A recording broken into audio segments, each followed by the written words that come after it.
पुण्यात्माओं, आपका सौभाग्य है। प्रथम सौभाग्य आपका है कि आप जी को मानव शरीर प्राप्त है। उससे भी अच्छी किस्मत आपकी है, लक है आपका, गुड लक है कि आप जी को वो धन प्राप्त हो गया जिसको खोजते खोजते ऋषियों ने अपने जीवन समाप्त कर दिए। काल ने हाथ नहीं लगने दिया इनके। और वो ज्ञान, वो अनमोल खजाना फिर परमात्मा ने स्वयं आकर हमें बताना पड़ा। हमने सतलोक के अंदर एक भारी भूल करी थी। उस भूल का आज हमें ये जो कष्ट है ये बहुत ही थोड़ा है।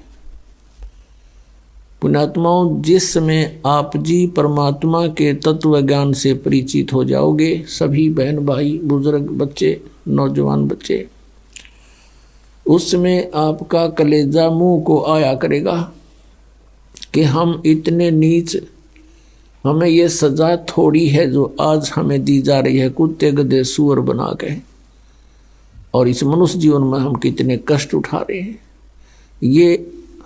ये संकट हमने कब मोल लिए थे, ये कब परचेज करे थे। ये दुख हम सतलोक में रहा करते थे। अब थोड़ा सा हिंट आपको सृष्टि रचना का देगा दास। पुण्यात्माओं, हम सभी सतलोक में रहा करते थे। अब परमात्मा, सबसे पहले परमेश्वर कबीर देव जी अकय लोक में रहते थे, अनामी पुरुष रूप में।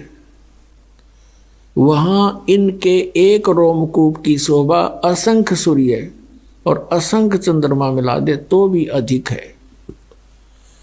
उसी परमात्मा ने एक से अनेक होने का निश्चय किया। उस परमात्मा ने नीचे के 3 लोक और अपने वचन से रचे।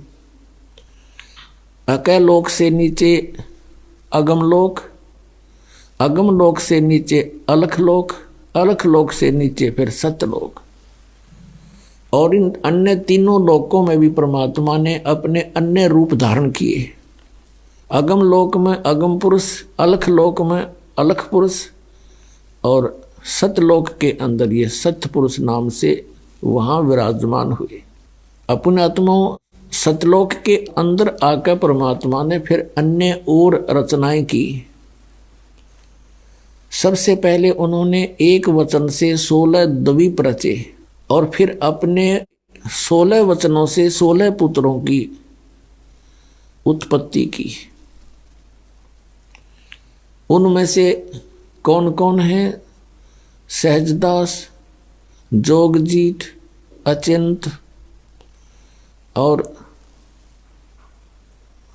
ये इस प्रकार 16 हैं ये परमात्मा के वहाँ सतलोक में प्रथम प्रगट जो पुत्र हैं। इन 16 के 16 को अलग अलग द्वीपों में रहने का आदेश दे दिया। ये वहाँ रहने लगे।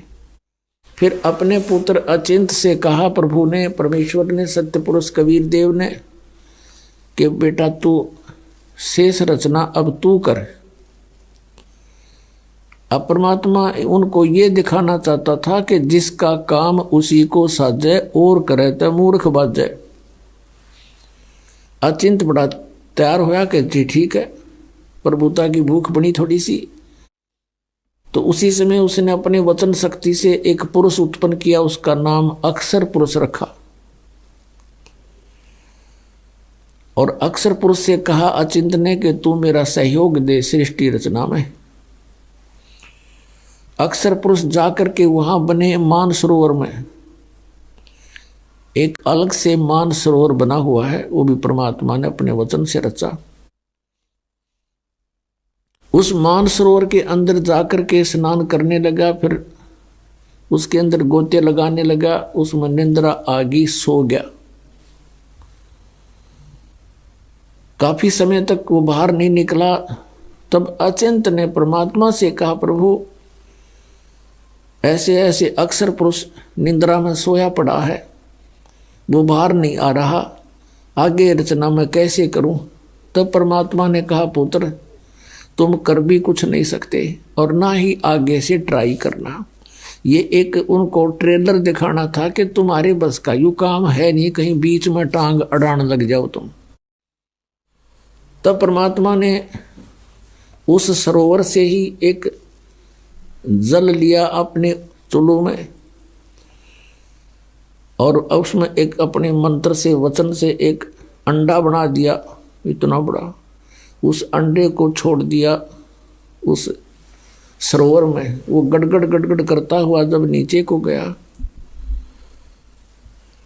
अक्सर पुरुष की निंद्रा भंग होगी और उसने एकदम कोप हो गया, क्रोध हुआ कि मैं किसने जगा दिया। आप कोई गहरी नींद सो रहा हो और उसको कोई जगा दे तो उसको बहुत क्रोध आता है, थोड़ा गुस्सा सा आता है। वो अलग बात है कि सामने खड़ा व्यक्ति उससे अगर तगड़ा है तो गुस्सा शांत हो जाता है, नहीं तो कुछ धमका भी सकता है।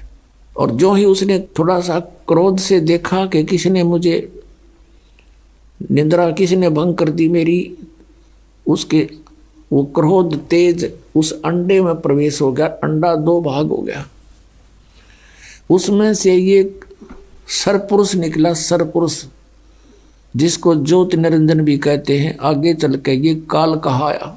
तब परमात्मा ने कहा कि तुम दोनों बाहर आओ, सरपुरुष और अक्षर पुरुष। अक्षर पुरुष तो निद्रा में था, तेरे को जगाने के लिए हमने ये सब कुछ करना पड़ा, और बाहर आ जाओ तुम दोनों। वो दोनों बाहर आ गए। उनसे कहा कि जाओ तुम अचिंत के द्वीप में रहो। अब 3 एक द्वीप में रहने लगे, सरपुरुष, अक्षर पुरुष और अचिंत पुरुष। उसके बाद परमात्मा ने अपने वचन से हम सभी आत्माओं को वहां उत्पन्न कर दिया, अपने वचन से, अपने शरीर से, अंदर से निकाल दिया वचन से, और हमें अलग अलग स्थान दे दिया कि तुम रहो यहाँ पर। सदाबहार वृक्ष, पेड़, मेवा, काजू, सब, सेब, संतरे, फल, दूध की नदी, अमृत जल, कभी न खराब होने वाले वहाँ पदार्थ बना दिए। सतलोक से यहाँ एक परमात्मा ने एक सैंपल भेज रखा है, गंगा दरिया का जल। ये कभी खराब नहीं होता। इसके ऊपर रिसर्च करके सर मार लिया वैज्ञानिकों ने, ये कुछ नहीं खोज सके कि ये कैसे है ऐसा। तो ये सतलोक से आया, परमात्मा ने हमें दिखाया कि वहाँ ऐसे पदार्थ हैं सारे, वो कभी खराब नहीं होते किसी भी एटमॉस्फेयर में। वहाँ तो वैसे एटमॉस्फेयर बहुत ही अच्छा है, हम सभी आनंद से रह रहे थे, वहाँ कोई काम नहीं था। और सबके अपनी अपनी संतान, उनको कहा कि तुम अपनी अपने परिवार उत्पन्न कर सकते हो, इतनी उन परमात्मा ने हमें आज्ञा दे दी थी। और हम फिर वहाँ रह रहे थे, अपने अपने अलग से मकान थे, एक एक हंस के पास, एक आत्मा और उसके परिवार के पास, जो परमात्मा ने दया करी उनके ऊपर। इतने बड़े बड़े स्थान हैं जैसे पूरी पृथ्वी पर, उसी में उनके अलग से बाग बगीचे और सरोवर, दूधों की नदियाँ सब भरे पड़े हैं, अमृत। हम वहाँ रहा करते थे। युवा शरीर रहता सतलोक के अंदर, वहाँ जरा मरण नहीं है। जरा माने वृद्धावस्था और मरण माने मृत्यु, वहाँ जरा मरण नहीं है। जैसे गीता जी अध्याय नंबर 7 के श्लोक नंबर 29 में गीता ज्ञानदाता कहता है कि जो व्यक्ति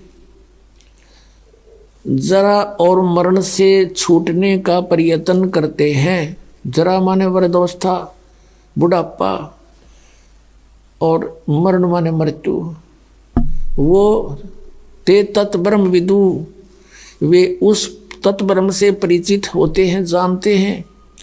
अखिलम अखिलम अध्यात्म, पूरे अध्यात्म मार्ग से और पूरे सब कर्मों से परिचित हो जाते हैं। वही केवल जरा और मरण से छूटने का प्रयत्न करते हैं। 8वें अध्याय के प्रथम मंत्र में अर्जुन ने पूछा, फिर किम तत् परम प्रभु, वो तत्ब्रह्म क्या है, अध्यात्म क्या है, सब कर्म क्या है। 8वें अध्याय के 3रे श्लोक में गीता ज्ञानदाता ने कहा गीता जी में कि वो परम अक्षर ब्रह्म है, वो गीता ज्ञानदाता से अन्य है। तो वो परम अक्षर ब्रह्म है, सत्य पुरुष कहो, परम अक्षर ब्रह्म कहो। गीता जी अध्याय नंबर 15 के श्लोक नंबर 1 से 4 में और 16 और 17 में ये कंसेप्ट क्लियर कर रखे हैं। कहा कि उल्टा लटका हुआ संसार रूपी वृक्ष है, और जो संत इसको जानता है वह तत्वदर्शी संत है, पूरे विभागों सहित जानता है। तो उसमें कंसेप्ट क्लियर कर रखा है कि जो उल्टा लटका हुआ संसार रूपी वृक्ष है उसके सब विभागों को जो बता देगा स वेदविद, वो तत्वदर्शी संत है, वेद के तात्पर्य को जानने वाला है। और उसके पश्चात परमेश्वर के उस परम पद की खोज करनी चाहिए जहाँ जाने के बाद साधक फिर लौट कर कभी संसार में नहीं आते। गीता जी अध्याय नंबर 15 के श्लोक 16 और 17 में कहा कि सरपुरुष और अक्षर पुरुष ये दो प्रभु हैं, ये दोनों ही नाशवान हैं। इनके अंतर्गत जितने भी प्राणी हैं वो भी नाशवान हैं, उनकी भी जन्म मृत्यु होती है। और ये सरपुरुष भी और अक्षर पुरुष भी नाशवान है, लेकिन जीव आत्मा किसी की नहीं मरती। 17वें श्लोक में 15वें अध्याय के गीता जी में कहा है कि उत्तम पुरुष है तो अन्य, ये परम अक्षर ब्रह्म की तरफ संकेत है, सत्पुरुष की तरफ संकेत है। उत्तम पुरुष तो और ही है इन दोनों से, सरपुरुष और अक्षर पुरुष से। वही तीनों लोकों में प्रवेश करके सबका धारण पोषण करता है, और वही वास्तव में परमात्मा कहता है, और वही वास्तव में अविनाशी है। तो यहाँ सरपुरुष और अक्षर पुरुष ये ऐसे परमात्मा ने हमें बताया, ये ऐसे इनकी उत्पत्ति हुई। हम सभी वहाँ रह रहे थे, वहाँ जरा मरण नहीं था, बुढ़ापा नहीं था। सबसे बड़ा कैर जीव पर बुढ़ापा और फिर मौत। दोनों ऐसे जुल्म हमारे ऊपर यहाँ गुजारी रखे, और बाकी शेष जीवन में पता नहीं कितनी कितनी आपदाएं आती हैं। अपने आत्माओं सारा जीवन हम जिन बच्चों के पालन पोषण में, जिनके प्यार में, और फिर उनके कोठी और बंगले बनाने में गुजार देते हैं, और फिर मृत्यु होती है, हमसे छीन लिया जाता है। युग क्या का जीवन यहाँ पर। और वृद्धावस्था में सारी आपदाएं, सभी दुख इसके ऊपर आ जाते हैं। दांत रहे ना, आँखों से दिखे नहीं, कानों से बहरा हो जा, गोड्डे काम करे नहीं, और अस्थि पिंजर शेष रह जाता है, अंतिम सांस गिनता रहता है कब मौत आएगी। तो पुण्यात्माओं, हम वहाँ रहा करते थे, हमने कैसे गलती करी ये दंत कथा ना समझना पुण्यात्माओं। ये गॉड गिवन ज्ञान है। ये सतपुरुष परमात्मा ने बताया हमारे को आकर, जब हमारी आंखें खुली। ये सत्यनारायण कथा है, ये अमर कथा है। अब कुछ दिनों के बाद क्या हुआ, हम ठाठ से रह रहे थे, कोई दुख नहीं, किसी प्रकार का कष्ट नहीं। हमारा शरीर था मनुष्य सदृश था, और उसमें ये स्नायु यानी नाड़ी का जोड़ जुगाड़ नहीं था, 5 तत्वों से बना पुतला नहीं था, एक नूर से बना हुआ था। हमारे शरीर का वहाँ इतना नूर है, इतना प्रकाश है, जैसे 16 सूर्यों जितना प्रकाश एक अंश का आत्मा का। और परमात्मा का वहाँ हमसे घना अधिक प्रकाश है। एक रोमकूप में करोड़ सूर्य करोड़ चंद्रमा मिला दे, ऐसे सतपुरुष के शरीर का इतना प्रकाश है। एक रोमकूप में करोड़ सूर्य करोड़ चंद्रमा से अधिक रोशनी है, वो इतना समर्थ है। कुछ दिनों के बाद इस ज्योति निरंजन को एक बकवाद सूझी सरपुरुष को। इसने सोचा कि हम 3 एक द्वीप में रह रहे हैं और बाकी सभी को अलग अलग से स्थान दे रखा है।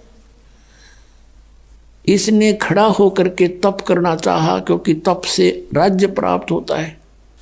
जब इसने 70 युग तक तप कर लिया, परमेश्वर ने पूछा कि भी क्या चाहता है ज्योति निरंजन। सत्य पुरुष कबीर साहब ने पूछा, तू क्या चाहता है सरपुरुष। तब इसने कहा कि प्रभु ये स्थान मेरे लिए कम है पिताजी, कुछ अलग स्थान चाहिए। परमेश्वर कबीर देव जी ने इसको 21 ब्रह्मांड दे दिए वहीं सतलोक में।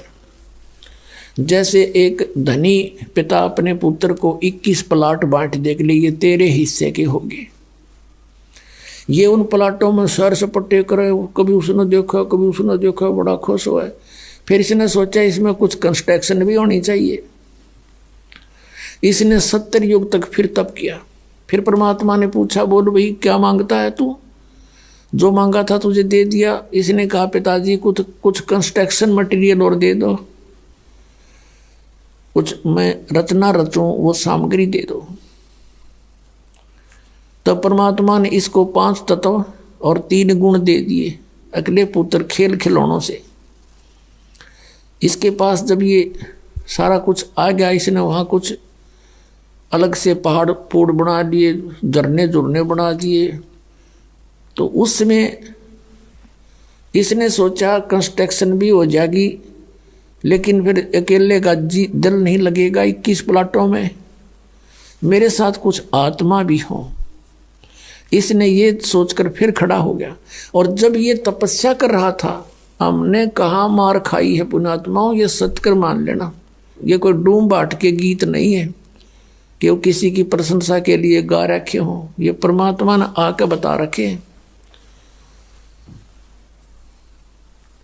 जब ये तपस्या कर रहा था, हम जितनी आत्मा इसके 21 ब्रह्मांड में यहाँ कष्ट पा रहे हैं, ये सभी कीड़ी मकोड़ी, हाथी, जंगल के प्राणी, जल के प्राणी, वायु के प्राणी, या राजा से लेकर रंग देवता, ब्रह्मा विष्णु महेश दुर्गा, ये सभी हम इसकी उस अदा पर आसक्त हो गए। एक पैर पर खड़ा, ओए हो इतने दिन से, कभी उस पैर को रख ले उस पर खड़ा हो जाता है, और ऐसे करबद्ध खड़ा है एक टांग पर। हम इस पर आसक्त हो गए, अपने मालिक से, अपने पिता से मन हटा लिया और इस पर आसक्त हो गए। और इतने आसक्त हो गए कि परमात्मा ने बार बार कहा कि भी किसी की क्रिया की तरफ ध्यान नहीं देना चाहिए, तुम मस्त रहो बच्चों, मत देखो इसकी क्रिया को। लेकिन हम ऊपर से तो सावधान हो गए और अंदर से वो कसक गई नहीं। अब वो तो अंतर्यामी थे। इसने तीसरी बार जब तप किया, 64 युग कर चुका ये, तब परमात्मा ने पूछा कि भी जो तूने मांगा था वो मैंने दे दिया, अब तू क्यों डरे ढो रहा है, अब क्या चाहता है? तब इसने कहा पिताजी मुझे कुछ आत्मा दे दो, मुझे कुछ हंस दे दो, मेरा दिल नहीं लगता। तब इसने कहा भाई तेरा दिल लाग रहा था, 3 जने बैठे थे, तना आप पे बकवाद भाई, और बात सुन ले और मांग ले, तना कुछ प्लाट मांगने हो को ब्रह्मांड तना और बना के दे दूंगा, पर ये आत्मा नहीं दे सकता, ये मेरे अंश हैं, मेरे अंदर से निकले हैं, मेरे बच्चे हैं। अपने आत्माओं, इन बहन बेटियों को पूछकर देखना, जब जो बच्चा जन्म लेता है, बेटा या बेटी, इनको कितना प्यारा लगता है। चाहे किसाई बांगा बोला हो, लूला लंगड़ा हो, काना हो, गूंगा हो, बहरा हो, सीने के लगाए रखते हैं, इतना प्रिय होता है इनको।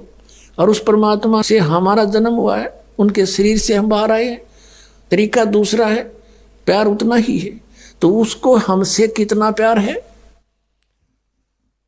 तो उसमें परमेश्वर ने कहा कि देख भाई बात सुन, ये मेरी आत्मा नहीं दे सकता तुझे किसी भी कीमत पे, किसी भी जप से, तप से, किसी क्रिया से, ये तुझे नहीं मिलेंगे, और मांगते ना जो मांगना। फिर परमात्मा को मालूम तो था कि हम बिगड़ चुके हैं।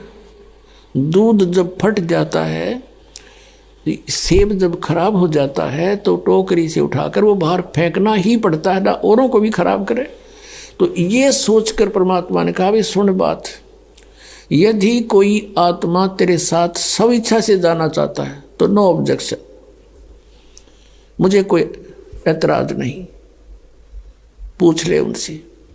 अब वो हमारे पास आया और हम तो पहले इसके ऊपर आसक्त हो रहे थे। जैसे पुण्यात्माओं, आज हमारे अंदर यही प्रेरणा है और यही जो कि तू ये प्रवृत्ति हमारी आज है। जैसे कोई हीरो या हीरोइन, अभिनेता या अभिनेत्री, वो अपने पेट के लिए, अपने धन कमाने के लिए चटक मटक करते हैं, वो तो कमावे धन, और ये युवा बालक उनके ऊपर आसक्त हो जाए, नो कहीं ये मेरा फेवरेट हीरो है, ये मेरी फेवरेट हीरोइन है, और उन्हें टिंडा मिल लगा नहीं, उनसे कुछ लेना एक ने देने दो, बेमतलब बकवाद करे। अब जैसे यहाँ कोई बरवाला में आ जावे हीरो या हीरोइन, देखो इन नौजवान बच्चों की, देखो लाइन लग जाएगी, वो खड़ा 1 किलोमीटर दूर तो दिखेगा उन्हें स्टेज पे बकवाद करते हुए, और नो कहोगे वो खड़ा वो खड़ी, और सारा दिन धक्के खा के फाँक के दौड़ उल्टे आ जा, बता के मिल रहा उनसे, वो अपनी रोजी रोटी कमा रहे, हर ये उसके ऊपर नो आसक्त हो रहे, बस क्या बात कही। तो ये बुराई हमारे वहाँ से लगी थी। हमने अपने पिता को भुला दिया जो सारे सुख दे रहा था, कोई कष्ट नहीं था, और हम इसने चाहने लगे नकली को। हम ये सोच लो अपने मालिक से उल्टे हट गए, अपने पति से, हम पति भर्ता पद से गिर गए, और हमने यूं खत्म कर लिया ज्योति निरंजन, हम इसको चाहने लगे। तब परमात्मा ने कहा ठीक है भाई, जा तू पूछ ले उनसे। ये हमारे पास आया, हम तो पहले ही चढ़ रहा था इसका। इसने कहा कि मैंने पिताजी से ऐसे ऐसे 21 ब्रह्मांड लिए हैं और मटेरियल ले लिया है, वो ये बनाऊंगा, ऐसे ऐसे झरने रचूंगा, बाग बगीचे लगाऊंगा, तुम चलोगे हमारे साथ? हम तो तैयार थे, हमने कहा यदि पिताजी आज्ञा दे देंगे तो हम तैयार हैं। ज्योति निरंजन हमारे पिताजी के पास गए, सतपुरुष के पास कहे पिताजी कुछ आत्माएं मेरे साथ चलने को तैयार हैं। परमेश्वर ने कहा भी ऐसे नहीं, मेरे सामने स्वीकृति दिलवा दे, फिर मैं अलाउड कर दूंगा। उसने कहा था कि वो आपकी स्वीकृति चाहते हैं, कुछ जाने को तैयार हैं। तो परमात्मा ने कहा कबीर साहब जी ने कि मेरे सामने स्वीकृति दिलवा दे, मैं तब कह दूंगा, अलाउड कर दूंगा। दोनों आगे हमारे पास। अब हम देखकर सामने पिता को नीची गर्दन कर ली। परमेश्वर ने पूछा भी कौन कौन इसके साथ जाना चाहते हैं इसके लोक में, हाथ खड़ा कर लो। अब हमने एकदम सन्नाटा छा गया, शर्मा गए, सबको शर्म आई। अब कैसे अपने पिता के सामने कहे, इन्होंने मना कर रखा था कि तुम इसकी ओर मत देखो। हमारे अंदर ये छल कपट भी वहीं से विद्यमान हुआ था, और हम उस पवित्र लोक में रहने योग रहे नहीं थे। तब परमात्मा ने कहा भी बोलते क्यों नहीं तुम? ज्योति निरंजन तू तो कह रहा था कि कुछ तैयार है, तो कोई बोलता ही नहीं। तब हमने सोची कदे बात बिगड़ जा और हम यहीं रह जाए। तो सबसे पहले एक हंस खड़ा हुआ, उसने कहा कि जी मैं जाना चाहता हूँ पिताजी इसके साथ में। सबसे पहले खड़ा हुआ। फिर हमने सोची कदे हम पीछे रह जाए, हम भी खड़े हो गए, दोनों हाथ कर दिए, एक की छोड़ दोनों, पूरे जितने यहाँ पर हम आए पड़े हैं। तो परमात्मा ने कहा भाई ठीक है, ये सब देख लिए मैंने, जो तेरे साथ जाना चाहते हैं ऐसे नहीं भेजूंगा, इनको मैं अपने तरीके से भेजूंगा तेरे पास, ऐसे तो जा ही नहीं सकते ये, आप जाइए। अब वो चला गया अपने, वहीं ये लोग वहीं थे 21 ब्रह्मांड, उस सतलोक के एक कोने में बाहर, जैसे बाहरली दिल्ली हुआ करे ना, बाह्य दिल्ली गांव गुम से हुआ करे, ऐसे बाहर की तरफ इसको सेट कर दिया था। तब परमात्मा ने क्या किया, जिस आत्मा ने सबसे पहले स्वीकृति दी थी, खड़ा होकर के हिम्मत करी थी, उसका एक युवा लड़की बना दिया। उसके प्रजनन इंद्रिय नहीं लगाई थी। वो परमात्मा देखना चाहते थे कि इसमें और कितना कमीनापन है ज्योति निरंजन में, ये यहाँ इस लोक में रहने के योग अब रहा है या नहीं। और जितने हम थे, हम सभी को सूक्ष्म रूप बीज रूप में करके उसका नाम प्रकृति रख दिया। प्रकृति जिसको माया भी बोलते हैं, आदि माया भी कहते हैं, और इसको दुर्गा भी कहते हैं। इसके शरीर में हम सभी को प्रवेश कर दिया बीज रूप में, सूक्ष्म रूप में। पुण्यात्माओं, आज इस वैज्ञानिक युग में हम आसानी से समझ सकते आध्यात्मिक मार्ग को।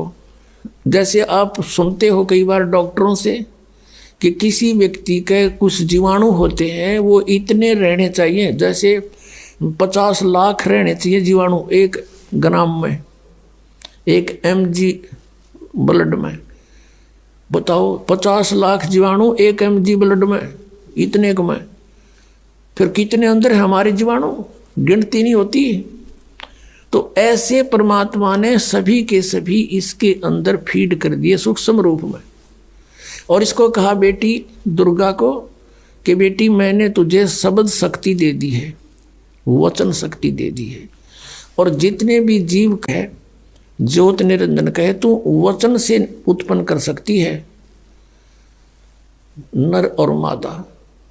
एक बार बोल देगी उतने ही एकदम में बाहर खड़े होंगे। और अपने पुत्र सहजदास से कहा जो सबसे पहले 16 उत्पन्न किए थे, उनमें से एक सहजदास है। उससे कहा कि जा अपनी बहन को ज्योति निरंजन के पास छोड़िया और उसको बता देना कि इसको पिताजी ने शब्द शक्ति दे दी है, जितने जीव तू कहेगा ये उत्पन्न कर देगी। सहजदास ने जाके संदेशा सुना दिया, लड़की को वहां छोड़कर आ गया अपनी बहन को। अब इस प्रकृति देवी ने, प्रकृति यानी दुर्गा का रूप निखरा हुआ था युवती होने के कारण। अब इस ज्योत निरंजन के मन में वहां फिर दोष उत्पन्न हुआ। ये सभी हम प्राणियों के अंदर यहां भी विद्यमान है। ये बीमारी वहां से लगी थी अपने सारी। अकेली लड़की को देखकर उसके साथ बदतमीजी करने की नीयत, उसी का गुण हमारे अंदर विद्यमान है। उसने सुंदर लड़की को देखकर एकदम आव भाव बदल गए। लड़की भी पहचान गई कि इसके मन में दोष आ चुका है। तब उस लड़की ने अपनी इज्जत रक्षा के लिए कहा कि ज्योति निरंजन, हे सरपुरुष, हे बड़े भाई, देख तू मेरा बड़ा भाई, मैं छोटी बहन तेरी उत्पत्ति पिता ने अपने वचन से की थी, अंडे से, और हमारी उत्पत्ति भी उन्होंने की है। तू हमारा बड़ा भाई, हम तेरे छोटी बहन। अब भाई बहन का ये काम अच्छा नहीं, महापाप होगा, तू जुल्म ना करे। तब उसने एक नहीं सुनी, बहुत आगे बढ़ गया। अब अदर तरीके से मुंह खोल लिया बकवाद करने के लिए, हवस में अंधा हो गया। तब लड़की ने छोटा सूक्ष्म रूप करा अपनी सिद्धि से, और इसके मुख के माध्यम से पेट में रक्षा, अपनी इज्जत रक्षा के लिए पेट में चली गई। और वहां से परमात्मा से प्रार्थना की, हे परमेश्वर, हे पिताजी, ऐसे ऐसे मेरे साथ इसने जुल्म करना चाहा, और इस लड़की ने बता दिया था कि मेरे पास पिता की दी हुई जो शब्द शक्ति है, वचन शक्ति है, तो जितने जीव कहेगा मैं उत्पन्न कर दूंगी, पर नहीं माना था। तब लड़की ने कहा, पिताजी इसने मेरे साथ ऐसा जुल्म किया, मेरी रक्षा करो, मेरी रक्षा करो। परमेश्वर वहां पहुंच गए अपने पुत्र जोगजीत के रूप में। परमात्मा कहते सोचल छिद्र मैं करूं अपने धन के काज। और वहां आकर कहने लगा, अरे ज्योति निरंजन, तू सुन ले आदेश परम पिता का, तूने बहुत जुल्म किया यहाँ पर, अब तू इस लोक में रहने योग्य नहीं है। तूने इस पवित्र लोक में ऐसा जुल्म करने की सोची, लड़की को उसके पेट से निकाल दिया, पेट पाड़ के इसका, और फिर सी दिया उल्टाई। शब्द में बहुत बड़ी शक्ति होती है पुण्यात्माओं। अब तो हम आध्यात्मिक मार्ग में कति -0 हो गए, हमारा अविश्वास हो जाता है इन बातों पर। लड़की बाहर निकाल दी और उसको कह दिया कि ज्योति निरंजन, अब सुन ले आदेश परम पिता का। वो खुद ही बोल रहे थे, परम पिता खड़े ही थे। आज के बाद तेरा नाम काल होगा, 1 लाख मानुष शरीरधारी प्राणियों का नित आहार करेगा और 1.25 लाख की उत्पत्ति किया करेगा। और तू निकल जा यहाँ से, इस लोक में रहने योग्य नहीं है, ले जा तेरे 21 ब्रह्मांड को, यहाँ से चला जा बहुत दूर और निकल जा। दुर्गा तू भी, तुमने इसके साथ रहने का प्रॉमिस किया था, और खाओ धक्के तुम। अब देगा तो नहीं, टिंडे ले जाओ जिसके ऊपर आसक्त हुए थे। इतना कहा था कि 21 ब्रह्मांड विमान की तरह चल पड़े वहां से। अब इसने अपनी गलती की कुछ एहसास हुआ, जोग जीत रूप में खड़े परमात्मा से कहा कि बड़े भाई मेरी माफी करवा दो, पिताजी से मेरी अर्ज कर दो कि मुझे क्षमा कर दे। जोगजीत ने कहा भाई मेरे को आदेश जितना था तेरे तो बता दिया, अब जाइए यहाँ से।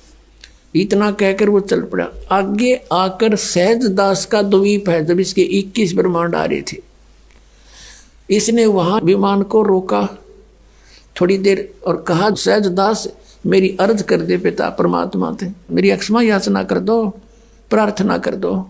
सहज दास कहने लगा भाई डट जाते, रुक जा थोड़ी सी देर। सहज दास वहां से गया भगवान, क्योंकि वहां बहुत लंबा चौड़ा क्षेत्र है और वहां उनके मन अपने अपने विमान अपना शरीर आसानी से कहीं कितनी स्पीड से उड़ा के जा सकता है। पहुंच गए सतलोक के आखिरी छोर में, जहां परमात्मा विराजमान है ध्रुवलोक के तीसरे पृष्ठ पर यानी अंतिम छोर पर, और कहा कि आपका एक दास एक अर्ध लेकर आया है। अकबोल पुत्र क्या बात है? परमात्मा बोले कि आपका एक नौकर वो ज्योत निरंजन आप वहां खड़ा है 21 ब्रह्मांड लिए, उसके लिए क्या आदेश है पिताजी? मैं ये आदेश ले आया हूं। वो कुछ कह रहा कि मुझे माफ कर दे। परमात्मा ने कहा कि इसको भेज दे मन कर्म वचन से, ये दुष्ट यहाँ नहीं रहना चाहिए, इसको निकाल यहाँ से भगा दे और जा वापस। इतना कहती तुरंत वापस आ गया सहजदास और कहा भाई मैंने तो अर्ज करी थी पर तू जा बड़भागी, यहाँ से निकल, मन नहीं पटवा होगा तू, भाग जा से। तो वहां से 21 ब्रह्मांड लेकर 16 शंख कोश की दूरी पर ये आ गया। वहां ये ब्रह्मांड रुक गए और फिर अपने आप मालिक के विधान से वो घूमने लगे, वहां चक्कर काट रहे। अब इस ज्योत निरंजन ने कहा दुर्गा से, प्रकृति से कि अब मेरे साथ जो होना था हो लिया, अब मैं किसी की नहीं मानू, अपनी मन मर्जी करूंगा। फिर उसने वही ट्राई की बकवाद करने की। दुर्गा ने फिर प्रार्थना की भाई बात सुन ले, पहले तो मेरा बड़ा भाई, मैं छोटी बहन तेरी, और फिर मैं तेरे पेट से बाहर आई तेरी बेटी होगी, कुछ तो लज्जा रख नालायक, कुछ तो सोच ले। पर इसने एक नहीं मानी, नख रेखा से भग कर लिया, नाखनों से इसके अंदर स्त्री इंद्री लगाई और इससे विवाह किया। 3 पुत्रों की उत्पत्ति की, रजगुण ब्रह्मा, सतगुण विष्णु, तमगुण शिव जी की। अपने आत्माओं, एक बार ये दास किसी कामवश एक तहसील ऑफिस में गया हुआ था, वहां जहाँ रजिस्ट्रियां होती हैं, और वहाँ एक नंबरदार था। नंबरदार होते हैं वहाँ गवाही देने लिए बैठे रहते हैं, 10-20 रुपये दिया करते थे, वो कहीं दस्तखत करने होते। वह बैठे बातें कर रहे, आप पे कोई बात चल गई, वैसे ऐसे एक गोत्र की लड़की से उसी गोत्र के लड़के ने विवाह कर लिया, या कोई उनकी माँ का गोद में था क्यों कर गया था। उसके ऊपर पंचायत पंचूत होने लग रही थी, पेपरा मारी थी, उस पर डिस्कस हो रहा था। वो एक बूढ़ा नंबरदार ने बोला भाई पहले तो देखो बात सुनो, मैं अपनी बताता हूं कि मेरे 3 ब्याह हो लिए। पहला ब्याह हुआ कोई बालक नहीं हुआ, उसकी मृत्यु होगी। दूसरा ब्याह हुआ एक पुत्री होते, उसकी मृत्यु होगी। अब तीसरा ब्याह है मेरा, और तीनों बार में पंडित ने फेरे करवाए। तो सबसे पहले हमको बाण भाई बनाया कि काश्यप गोत्रा काश्यप गोत्री, यहां से शुरू करें ये मंत्र बोलना। तो परमात्मा ने कहा गरीबदास जी ने कि काश्यप गोत्रा काश्यप गोत्री पंडित शाखा लाया, और कोई तत्वेता ज्ञानी जाने बाण ब्याह घर लाया। अब ये है वो काश्यप गोत्र और काश्यप गोत्री जो बाण ने ब्याह के ला रहा युग काल, और उससे हमारी उत्पत्ति हुई है। तो वो जो कहता भाई यू नो नहीं समझ मारी मेरे आज तक, यू काश्यप गोत्र और काश्यप गोत्री क्योंकि हमने बाण भाई तो उड़े बना के चल रहे हैं। तो अब परमात्मा ने बताया कि काश्यप गोत्रा काश्यप गोत्री, ये कहते से पर इन्हें पता खक भी नहीं ये किस लिए बोल रहे हैं, किसके विषय में कह रहे हैं। काश्यप गोत्रा काश्यप गोत्री पंडित शाखा लाया, और कोई तत्वेता ज्ञानी जाने बाण ब्याह घर लाया। अब पुण्यात्माओं, अभी तक पहली बार कोई व्यक्ति कोई श्रद्धालु इस कथा को सुनता है। विशेषकर पहले जब दास सुनाया करता था, सामने वाला न्यू हंसा करता अंदर अंदर और फिर नो कहता क्यों गप्पे मारे है, या भी कोई बात हुई या कोई कथा हुई। अरे इतनी नारी कोई कथा कोई ना पृथ्वी पे, क्योंकि उनको ये नहीं मालूम था कि ये प्रमाणित है। पुण्यात्माओं 600 वर्ष पहले मालिक ने, सतपुरुष ने, कबीर देव जी ने आके एक उदाहरण के रूप में, जुलाहे रूप में सहशरीर आए थे और सहशरीर गए थे। ये परमात्मा पूर्ण ब्रह्म सारी सृष्टि रचना रहे। उस समय इन्होंने 600 वर्ष पहले अपनी वाणी में ये वचन बोले थे और परमात्मा यही बताया करते थे।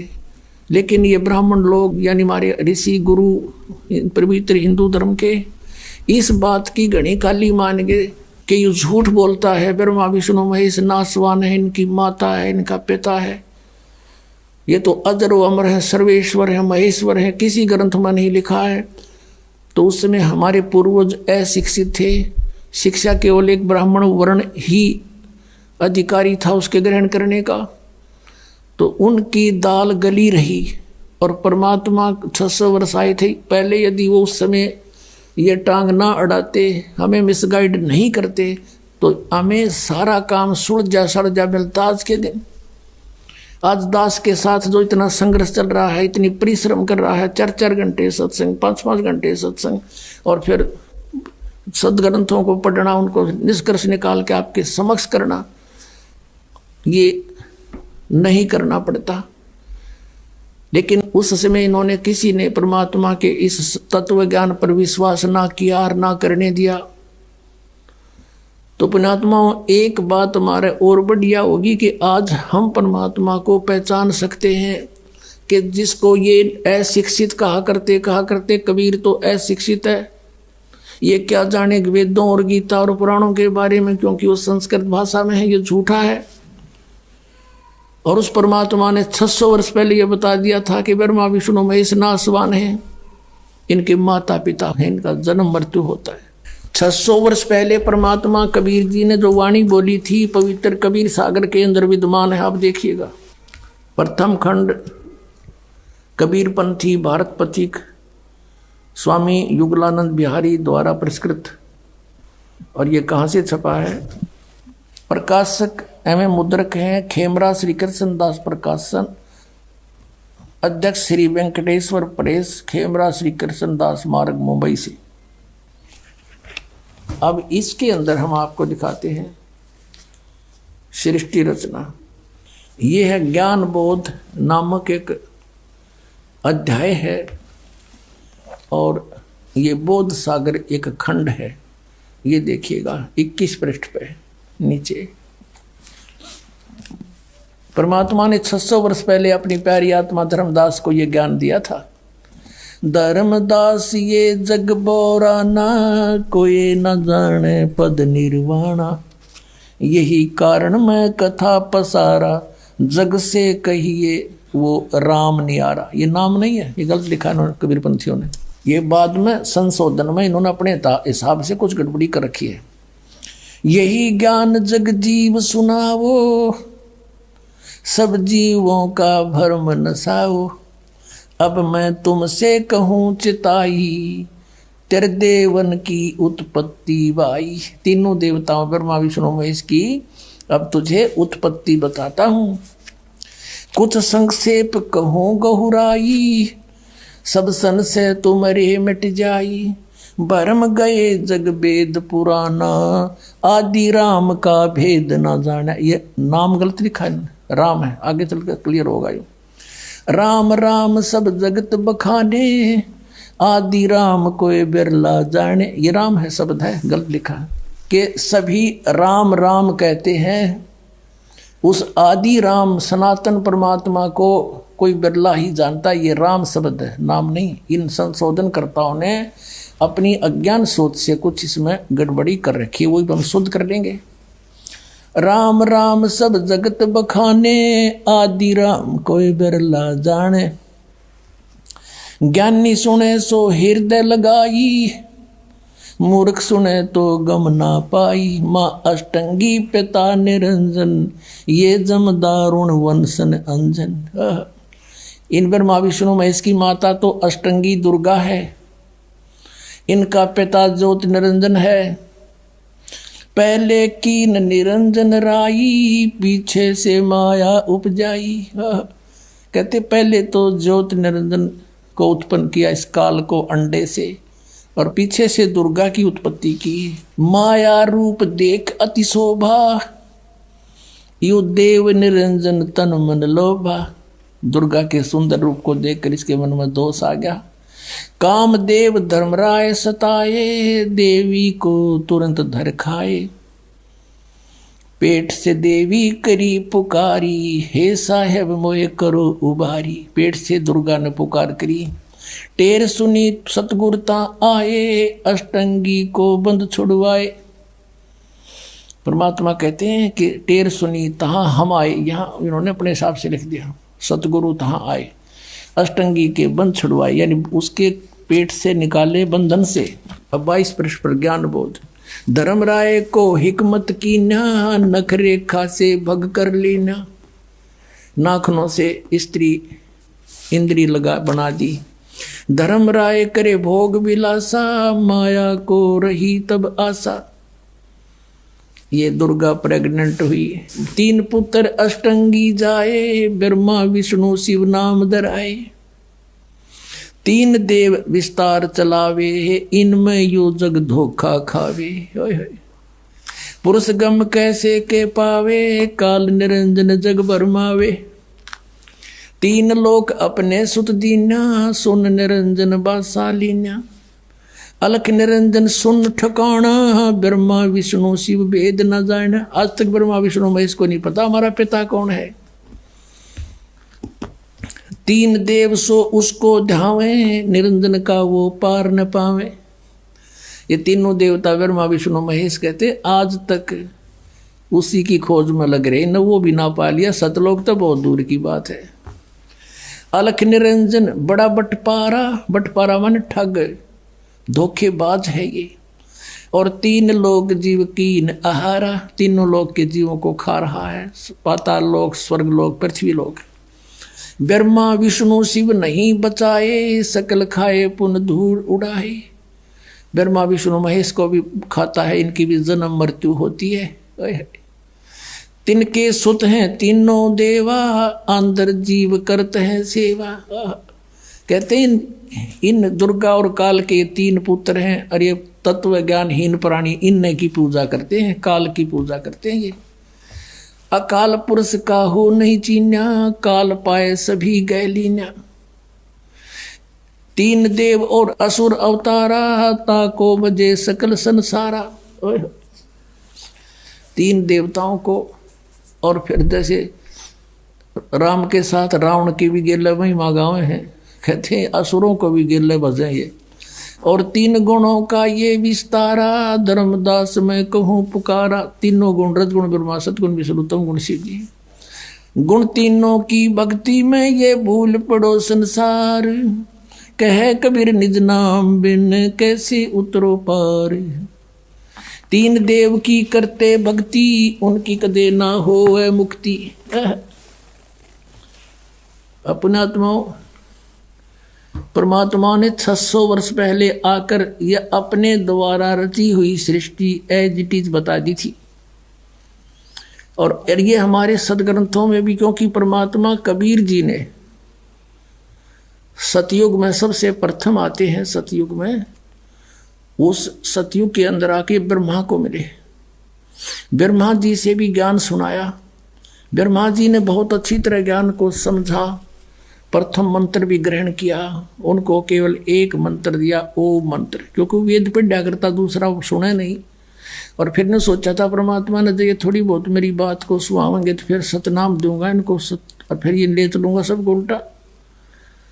और फिर ये शिव जी के पास गए, शिव को परमात्मा ने मंत्र दिया, उसको ज्ञान सुना उन्होंने।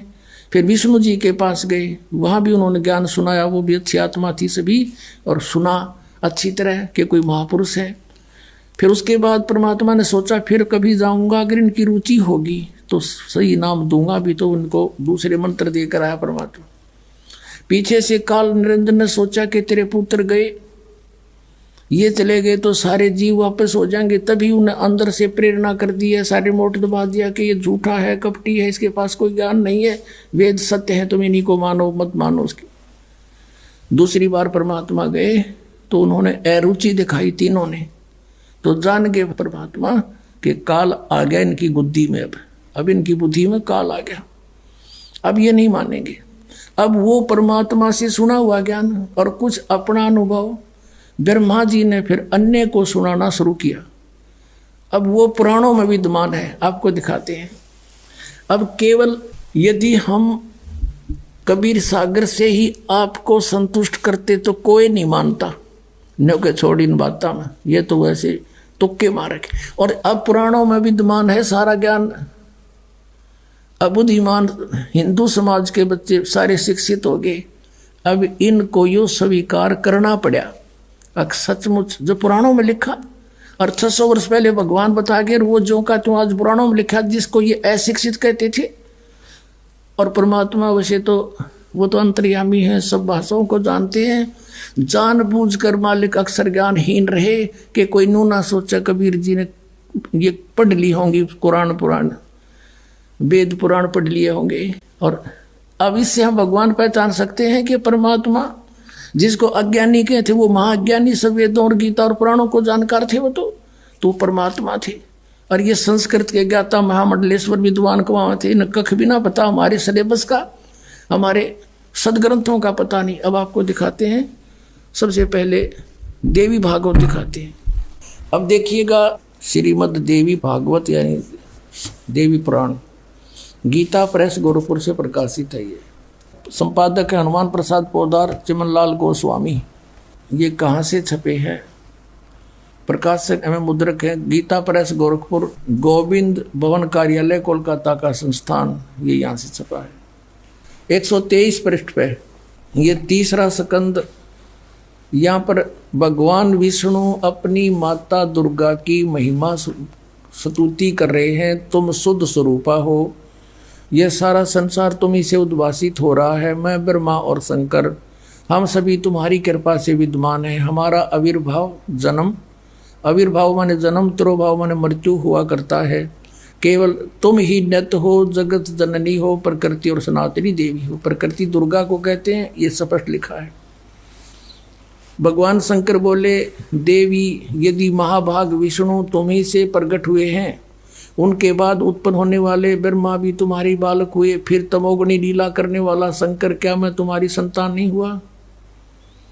अर्थात मुझे भी उत्पन्न करने वाली तुम ही हो शिवे। संपूर्ण संसार की सृष्टि करने में तुम बड़ी चतुर हो। इस संसार की सृष्टि, स्थिति और संहार में तुम्हारे गुण सदा समर्थ हैं।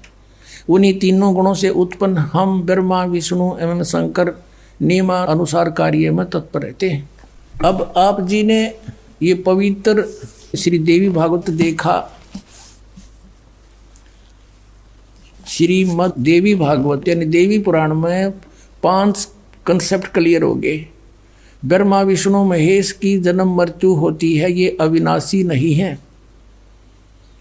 इनकी माता दुर्गा है, दुर्गा को प्रकृति भी कहते हैं। 3 तो ये हो गए। चौथा ये है कि रजगुण ब्रह्मा, सतगुण विष्णु, तमगुण शिव जी हैं।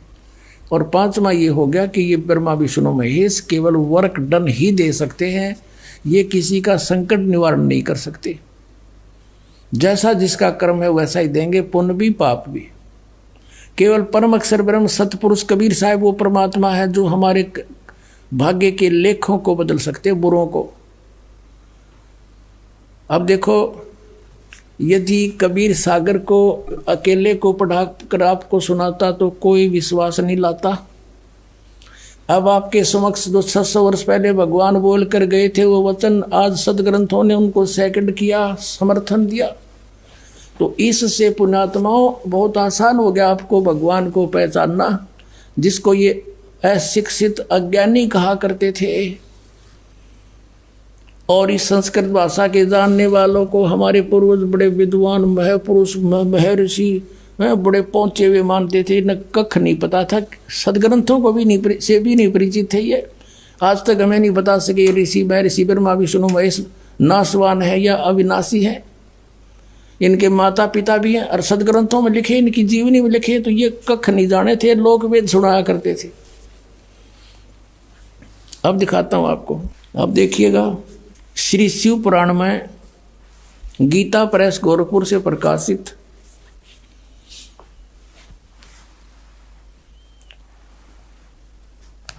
ये इसका संपादक कौन है?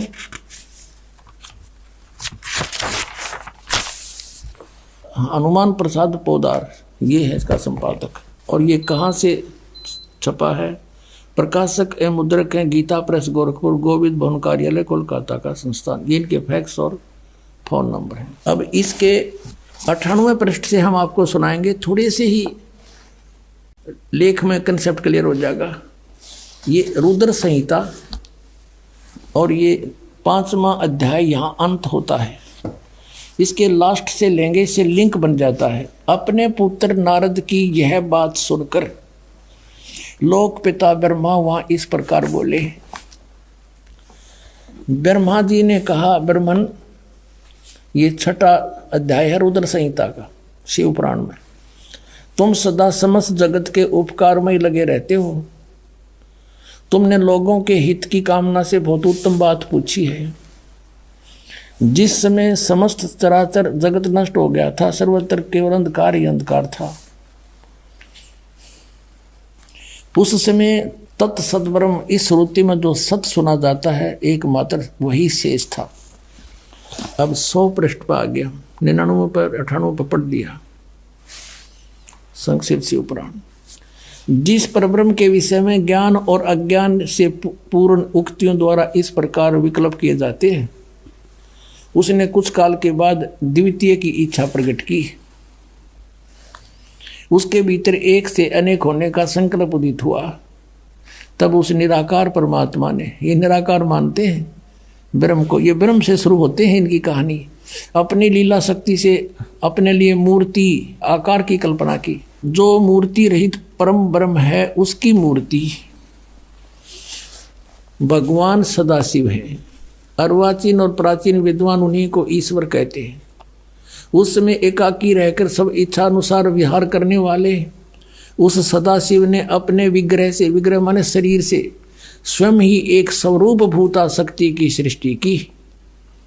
अब देख, काल ने बका दिए, क्योंकि उसने एक अपने शरीर से आप एक लड़की निकाली जो उनके अपने शरीर अंग से कभी अलग होने वाली नहीं थी। उस पराशक्ति को प्रधान प्रकृति, दुर्गा को प्रकृति भी कहते हैं। ये देखो शिव पुराण भी स्पष्ट करा, प्रधान भी उसी को कहते हैं। गुणवती माया, बुद्धि तत्व की जननी तथा विकार रहित बताया है। वह शक्ति अंबिका कही गई है। उसी को प्रकृति, सर्वेश्वरी और त्रिदेव जननी, तीनों देवताओं की माता, नित्य और मूल कारण भी कहते हैं। सदाशिव द्वारा प्रकट की गई उस शक्ति के 8 भुजाएं हैं। कति कंसेप्ट क्लियर हो गया कि ब्रह्मा विष्णु महेश की माता दुर्गा है और पिता युग ज्योत स्वरूपी निरंजन सदाशिव कहलाता है। नाना प्रकार के आभूषण उसके श्री अंगों की शोभा बढ़ाते हैं। वह देवी नाना प्रकार की गतियों से संपन्न है और अनेक प्रकार के अस्त्र शस्त्र धारण करती है। और एकाकिनी होकर भी वह माया संयोग वसात अनेक हो जाती है। वे जो सदाशिव हैं, जो इनका पिता है, दुर्गा का पति, उन्हें परम पुरुष ईश्वर, शिव, शंभु और महेश्वर कहते हैं। अब यहाँ देखो 101 पृष्ठ पर हम आगे रुद्र संहिता का हम ये 6वां अध्याय पढ़ रहे हैं। वे अब सदाशिव के उसके बारे में बता रहे हैं, उनको महेश्वर कहते हैं और वो अपने सारे अंगों पर भस्म रमाए रहते हैं। उन काल रूपी ब्रह्म ने स्पष्ट कर दिया, युग काल है जो महाशिव सदाशिव कहलाता है, ब्रह्मा विष्णु महेश का पिता है, दुर्गा का पति है। उन काल रूपी ब्रह्म ने, काल रूपी ब्रह्म कहो, इसको सदाशिव कहो, ये ज्योति निरंजन काल कहो, उन काल रूपी ब्रह्म ने एक इसमें शक्ति के साथ, नाथ नहीं है, शक्ति के साथ, दुर्गा के साथ शिवलोक नामक अक्षेत्र का निर्माण किया था। यानी सबसे ऊपर एक गुप्त स्थान बना रखा है इसने। उस उत्तम अक्षेत्र को काशी कहते हैं। वह परम निर्वाण तथा मोक्ष स्थान है। सबके ऊपर विराजमान है। वे प्रिय और प्रियतम रूप है। पति और पत्नी रूप में कौन? शक्ति और शिव, दुर्गा और ये काल रूपी ब्रह्म जो परमानंद स्वरूप हैं, उस मनोरम क्षेत्र में नित्य निवास करते हैं। मुने शिव और शिवा ने प्रलय काल में भी कभी उस क्षेत्र को अपने सानिध्य से मुक्त नहीं किया। ये शिव काल है, ज्योत स्वरूपी निरंजन है। शिवा ये दुर्गा है।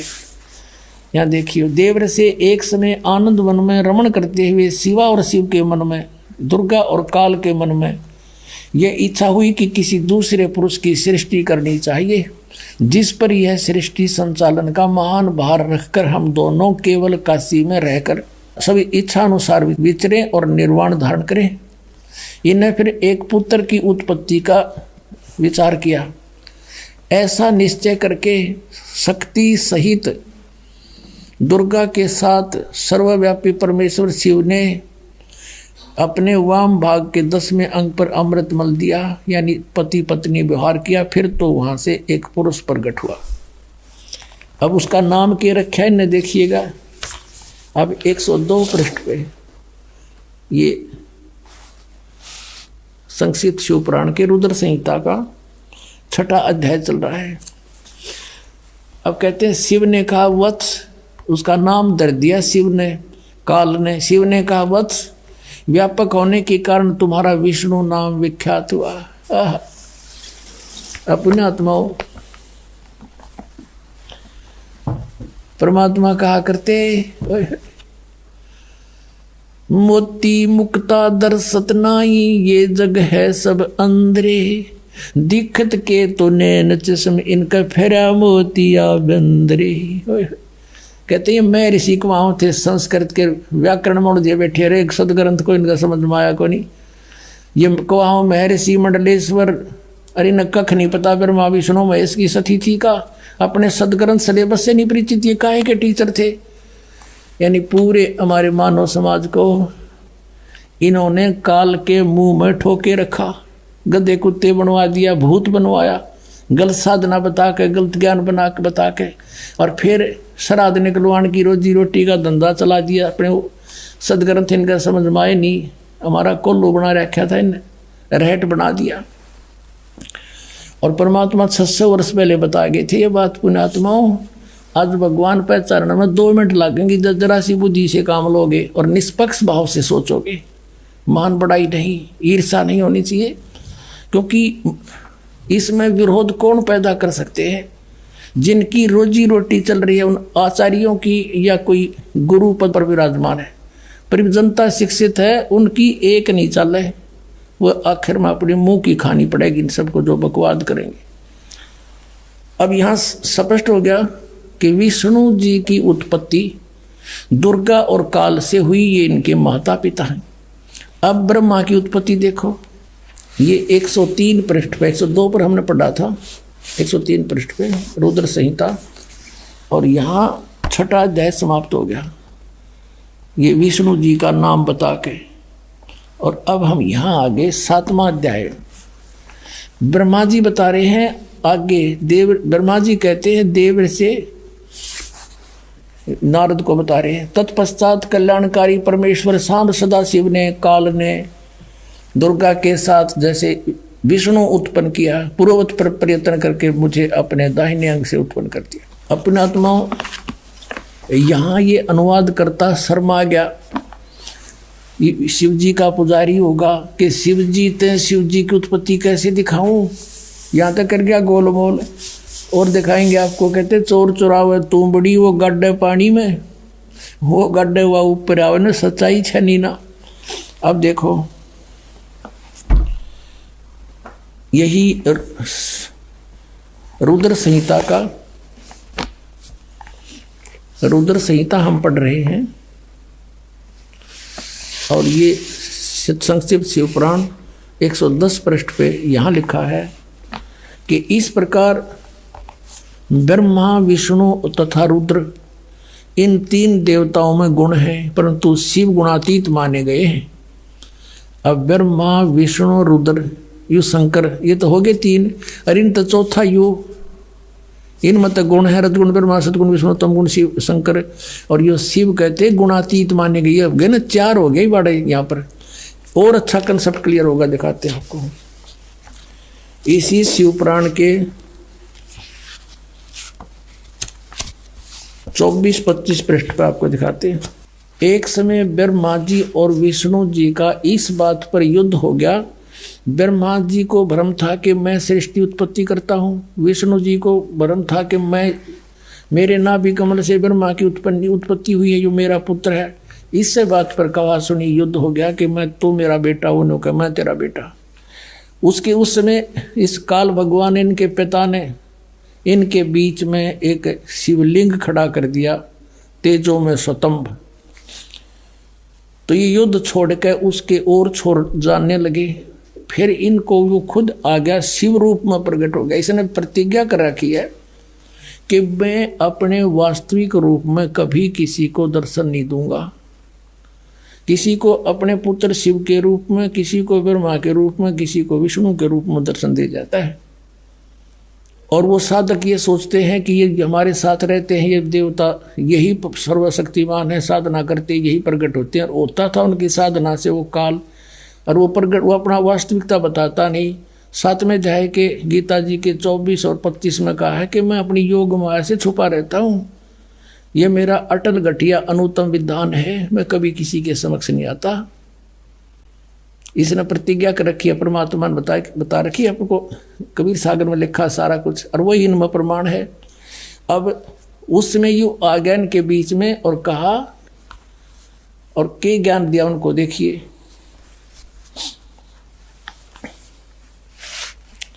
ये है विद्वेश्वर संहिता, संक्षिप्त शिव पुराण, पृष्ठ 24 पे। ये है वो शिवलिंग, यानी सतम, तेजों में सतम ब्रह्मा और विष्णु के बीच में खड़ा कर दिया।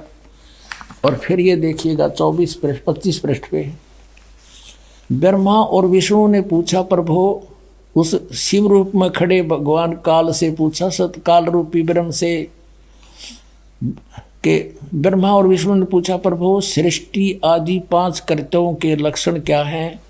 यह हम दोनों को बताइए। भगवान शिव बोले। ये भी अनुवाद करता तो शिव कहेगा था वो काल इनका पिता। मेरे कर्तव्यों को समझना अत्यंत गहन है, तथापि मैं कृपा पूर्वक तुम्हें उनके विषय में बता रहा हूँ। आगे देखो, अब 26 पृष्ठ पे कंसेप्ट क्लियर हो जाता है। ये 26 पृष्ठ पे शिव पुराण का, यहाँ देखिएगा। पुत्रो, यू काल कहता है ब्रह्मा और विष्णु को, पुत्रो, तुम दोनों ने तपस्या करके प्रसन्न हुए मुझ परमेश्वर से सृष्टि और सतिथि नामक 2 कृत प्राप्त किए, और ये दोनों तुम्हें बहुत प्रिय हैं। इसी प्रकार मेरी विभूति स्वरूप रुद्र और महेश्वर ने, ये ने है, मैं नहीं है, 2 अन्य उत्तम कृत्य संहार और तिरोभाव मुझसे प्राप्त किए हैं। अब ये देखो, ब्रह्मा विष्णु महेश हो गए दोनों, ब्रह्मा और विष्णु, और 2 ये रुद्र और महेश्वर हो गए। और 5वां यू बोलनिया जो इनको पुत्र कह है, और परंतु अनुग्रह करते दूसरा कोई नहीं पा सकता। अनुग्रह यानी कृपा नहीं कर सकते तुम, कोई भी नहीं कर सकता। जो जैसा करेगा उसे भरना पड़ेगा। अब यहाँ फिर क्लियर हो जाता है कि ये काल है, ब्रह्म है, जिसने गीता बोली थी। इसी शिवपुराण के 26 पृष्ठ पे रुद्र संहिता के, यहाँ देखना पुण्यात्माओं कमाल कर रखा है। ये कहता कि मैंने पूर्व काल में अपने स्वरूप भूत मंत्र का उपदेश किया है, जो ओंकार के रूप में प्रसिद्ध है। वह मंगलकारी मंत्र है। सबसे पहले मेरे मुख से ओंकार ओम प्रकट हुआ, जो मेरे स्वरूप का बोध कराने वाला।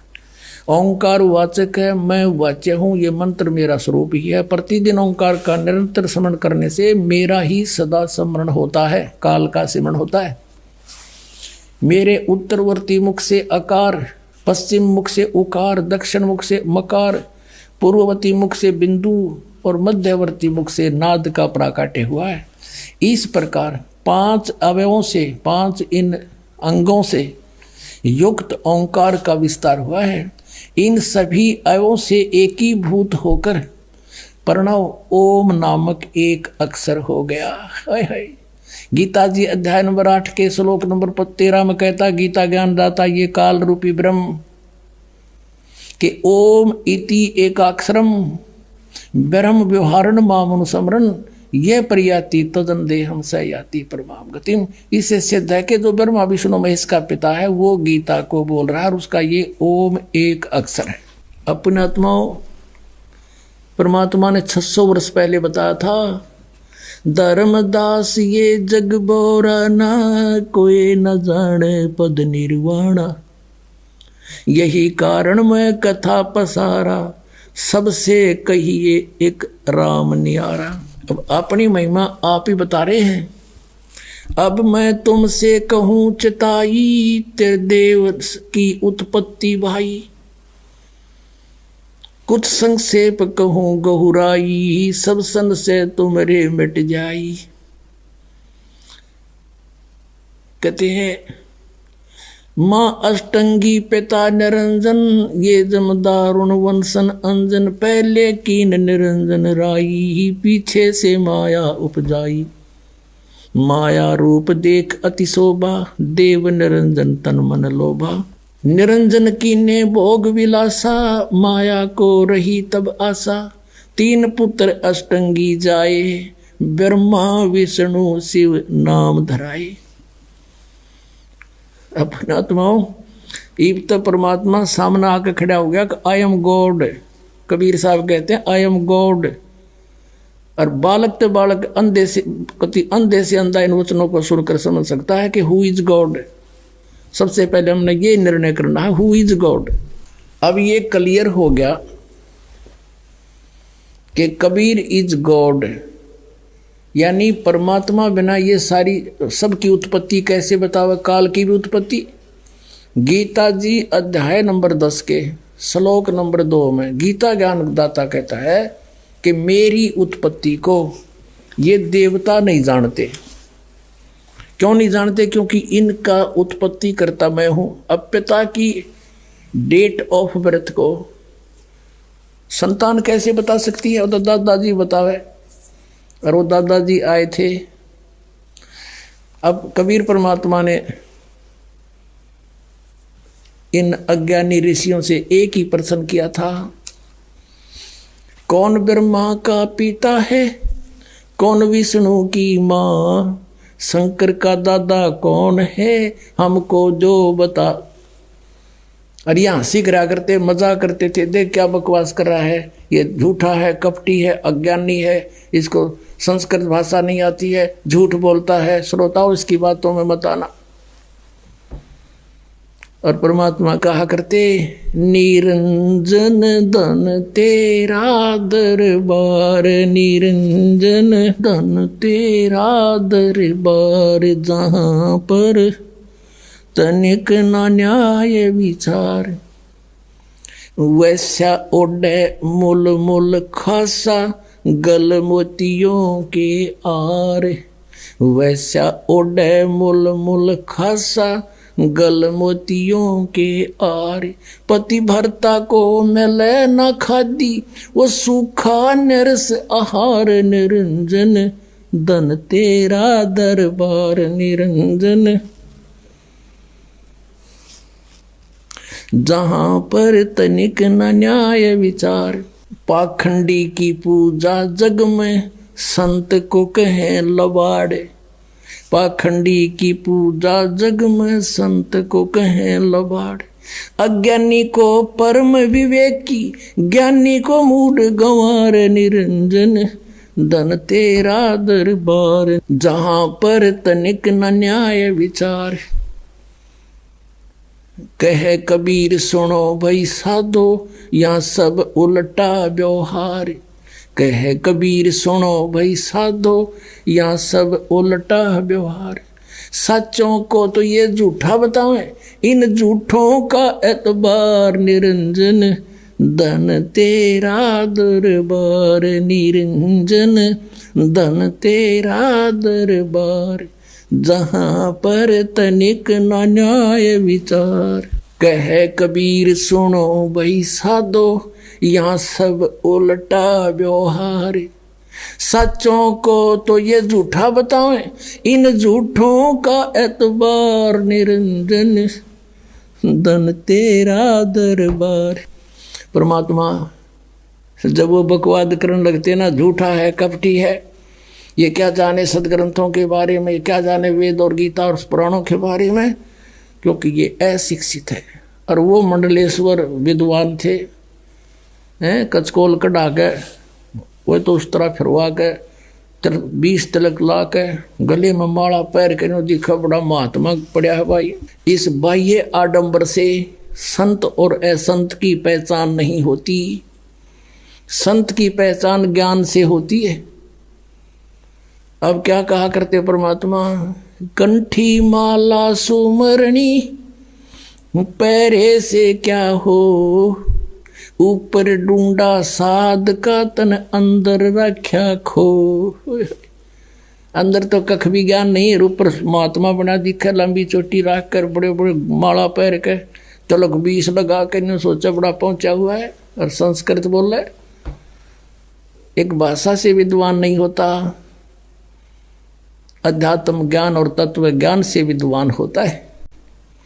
अब आपको दिखाते हैं कि गीता ज्ञानदाता कहता है कि मेरी उत्पत्ति को, ये काल है जो निरंजन ब्रह्म श्री कृष्ण जी में बोल रहा है, ये देवता नहीं जानते क्योंकि मुझसे उत्पन्न हुए। देखिएगा श्रीमद् भगवत गीता, ये जय दयाल गोविंद का इसके अनुवादक हैं।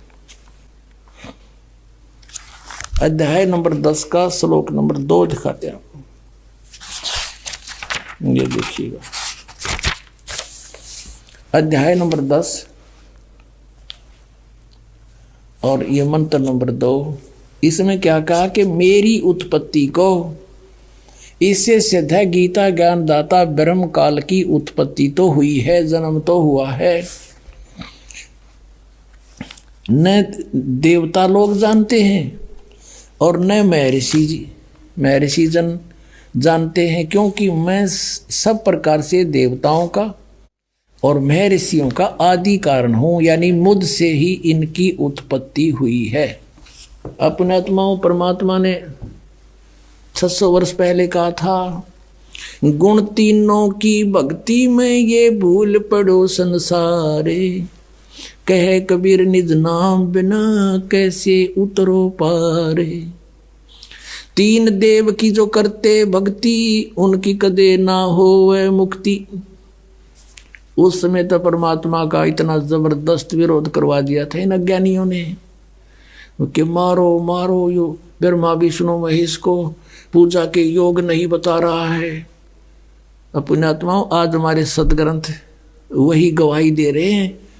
पवित्र श्रीमद् भगवत गीता अध्याय नंबर 7 के श्लोक 12 से लेकर 15 में, 20 से लेकर 23 में, इन श्लोकों में कति कंसेप्ट क्लियर हो रहा है। आपको दिखाते हैं। आपको सबसे पहले तो ये कंसेप्ट क्लियर करते हैं कि 3 गुण क्या है। पुणात्माओं, ये अमर कथा है, ये तो हमने कदे सपने में भी सुनने ना मिला, दाता दया ना करते, ये हमारे पास आन देता ही समर्थ ज्ञान को। ने जय गणेश देवा, माता थारी पार्वती, पिता माँ देवा, ये रटवाएं जानते हमारे पे। और कितने इधर उधर को तीर्थ व्रता पर घुमाते रहते, जबकि श्रीमद् भगवत गीता में कितने तीर्थ जान का प्रावधान नहीं है। तो हम शास्त्र भी गीता का मनमान आचरण करते हैं तो हमें हानि होगी। गीता जी अध्याय नंबर 16 के श्लोक नंबर 23 में स्पष्ट किया है। तो पहले हम करते हैं कि तीनों गुण क्या है, ये देखिएगा। मार्कंडेय पुराण, ये मार्कंडेय पुराण और गीता प्रेस गोरखपुर से प्रकाशित है।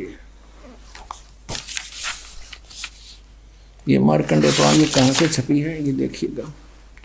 प्रकाशक एवं मुद्रक हैं गीता प्रेस गोरखपुर, गोविंद भवन कार्यालय कोलकाता का संस्था। इनके फैक्ट्स और फॉर्मूले। इसके 123 पृष्ठ पर हम आते हैं। ये देखिएगा 122 पृष्ठ पे मार्कंडेय, संक्षिप्त मार्कंडेय पुराण, और यहाँ है मार्कंडेय जी बोले मुने। ये मार्कंडेय जी का प्रकरण चल रहा है, ये समझ लो। अब हम 123 पृष्ठ पे के सामने आ जाते हैं, घनी दूर नहीं जाते, यहाँ आ जाओ 123 पृष्ठ पे। इस तरह स्वयंभू परमात्मा की 3 अवस्थाएं होती हैं। रजगुण प्रधान ब्रह्मा तमगुण प्रधान रुद्र, सतगुण प्रधान विश्वपालक विष्णु है। यही 3 देवता हैं और यही 3 गुण हैं। अब कोई कच्ची बात नहीं रही, कति स्पष्ट हो गया कि रजगुण ब्रह्मा, सतगुण विष्णु, तमगुण शिव जी, यही 3 गुण कहलाते हैं और यही 3 देवता हैं। फिर भी हम और कंसेप्ट कति क्लियर कराएंगे। ये देखिएगा, ये है मुंबई से प्रकाशित एक देवी भागवत, यानी श्री देवी मद देवी भागवत देवी पुराण, वो गीता प्रेस गोरखपुर से प्रकाशित थी। ये खेमरा श्री कृष्ण दास प्रकाशन मुंबई से। अथ देवी भागवतम यानी शक्ति पुराण भाषा सभाष्टिकम सहमात्यम, खेमरा श्री कृष्ण दास प्रकाशन बम्बई 4। अब यहाँ हम इसके आते हैं तीसरे स्कंद में। ये है अथ श्रीमद देवी भागवते भाषा टीका युक्ते तृतीय स्कंद प्रारंभते। अब हम इसके 11 पृष्ठ पर आपको पढ़कर दिखाएंगे।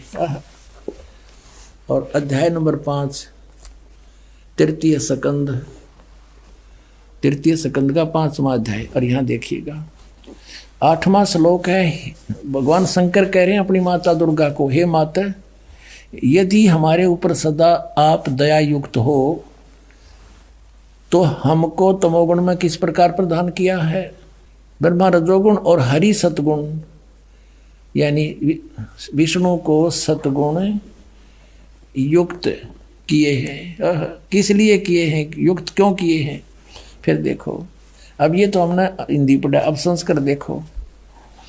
यदि दया धर्मना न सदा अंबिके, यदि दया धर्मना, यदि आप हमारे ऊपर सदा दयालु हो, अंबिके सदा अंबिके कथम अहम विहित है। शंकर जी कहते हैं क्यों मैं बना दिया, कैसे, किस लिए? तमोगुण है। और कमल जय, कमल से उत्पन्न होने वाले ब्रह्मा जी को रजोगुण संभव, और सुवित कि मोह सतोगुण हरि, और विष्णु जी को सतोगुण क्यों बना दिया? इति सिद्धम के रजगुण ब्रह्मा है, सतगुण विष्णु, तमगुण शिव जी। अपनात्मा परमात्मा ने एक अमृतवाणी कही थी, गुण तीनों की भक्ति में ये भूल पड़ो संसारे, कहे कबीर निज नाम बिना ये कैसे उतरे पारे। 3 देव की जो करते भक्ति, उनकी कदे ना होए मुक्ति। इस बात का झगड़ा रहा करता, मालिक साची कहा करते, हमारे वो झूठे गुरु भगवान का विरोध किया करते और कराया करते, जिसका खामियाना आज तक हम भोगते रहे। हमारे पूर्वज भूत बढ़ गए। गीता जी में 9वें अध्याय के 25वें श्लोक में कहा, जो भूत पूजेंगे वो भूत बनेंगे। भूत पूजा कौन सी? श्राद्ध निकालना, 13वीं करना, वर्षोद्धि करना, 6 करना, फिर वहाँ गंगा में गति करवा के आना, पिंड भरवाना, ये सारी भूत पूजाएं थी। और हम इनको बड़े चाव से करते थे कि ना करेंगे तुम्हारे पिताजी के लिए, बताओ हमने करया क्या? पिताजी को नाम दिवा दो, बेड़ा पार, जरूरत नहीं कुछ भी करने की, पार हो जाएंगे सारे के सारे। अब देखो श्रीमद् भगवत गीता, और इसके जय दयाल गोविंद का अनुवादक है। गीता प्रेस गोरखपुर से ये प्रकाशित है। अंडरस्टूड? ये आपके समक्ष 7वें अध्याय को पढ़ेंगे। इस 7वें अध्याय में शुरू में ही इस काल भगवान ने कति साफ कह दिया। 7वां अध्याय प्रारंभ, हे प्रथम मंत्र में कहा है कि हे पार्थ, अनन्य प्रेम से मुझ में आसक्त चित्त तथा अनन्य भाव से मेरे प्राण होकर योग में लगा हुआ, भक्ति में लगा हुआ, जिस प्रकार से संपूर्ण विभूति बल युक्त, यानी समग्र पूर्ण रूप से इसका अर्थ है सबके आत्म रूप मुझको संशय रहित जानेगा, उसको सुने। कि ईब मैं ऐसा ज्ञान बताऊंगा जो तू मुझे अच्छी तरह समझ जाएगा मैं कौन हूं। और फिर दूसरे मंत्र में कहा है 7वें अध्याय के दूसरे श्लोक में कि मैं तेरे लिए इस विज्ञान सहित तत्व ज्ञान को, इस ज्ञान को पूर्णतः कहूंगा, और जिसको जानकर संसार में फिर कुछ भी जानने योग्य शेष नहीं रह जाता। कमाल कर दिया कति। अब देखो, अब हम इसी के 12वें श्लोक से शुरू करेंगे, 7वें अध्याय के 12वें श्लोक से। अब यहाँ से यहाँ कहता ये गीता ज्ञानदाता और भी जो सतगुण से उत्पन्न होने वाले भाव हैं, सतगुण से सतिथि, रजगुण से उत्पत्ति, तमोगुण से संहार, तो सतगुण से होने वाले भाव हैं और जो रजोगुण तथा तमोगुण से होने वाले भाव हैं, उन सब को तो मुझसे ही होने वाले हैं ऐसा जान, परंतु वास्तव में उनमें ये मैं और वे मुझ में नहीं है।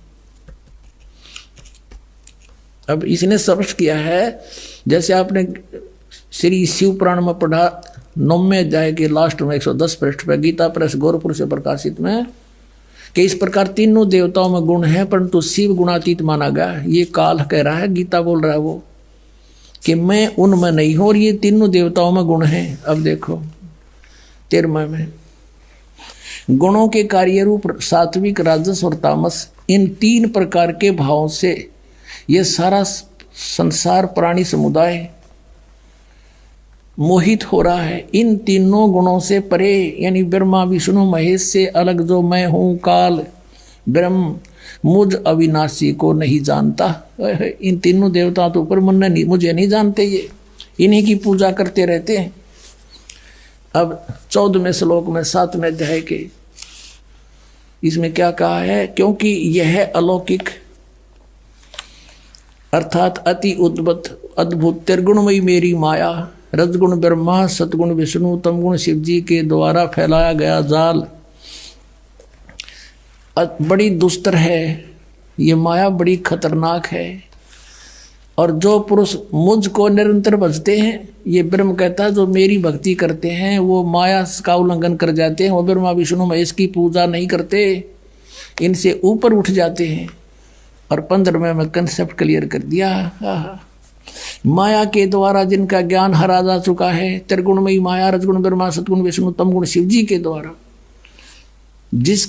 उनकी भक्ति से ऊपर जो कुछ सुनने को तैयार नहीं, कुछ करने को तैयार नहीं, उनका उन्हीं से मिलने वाले लाभ पर आश्रित हो चुके हैं, उनका ज्ञान हरा जा चुका है। असुर स्वभाव को धारण किए हुए मनुष्यों में नीच और दूषित कर्म करने वाले मूढ़ लोग, मूर्ख, मुझको नहीं भजते। अपने आत्माओं ये स्पष्ट कर दिया कि अन्य देवता रजगुण ब्रह्मा, सतगुण विष्णु, तमगुण शिव जी की जो भक्ति करते हैं वो राक्षस स्वभाव को धारण किए हुए मनुष्यों में नीच, दूषित कर्म करने वाले मूर्ख।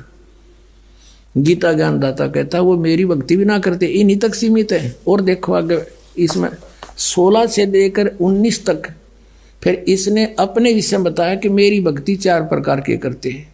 फिर 20 से फिर शुरू करता है इन्हीं देवताओं के बारे में। देखिएगा, ये वही गीता प्रेस गोरखपुर से प्रकाशित है 7वां अध्याय। अब हमने 15 तक पढ़ लिए, अब 20 में आ गए। उन भोगों की कामना द्वारा जिनका ज्ञान हरा जा चुका है, जो 15वें श्लोक में गया 7वें अध्याय के में, अपने स्वभाव से प्रेरित होकर उस नियम का धारण करके वो अन्य देवताओं को भजते अर्थात पूजते हैं। ब्रह्मा विष्णु महेश ये तीनों गुण अन्य देवताओं में आते हैं।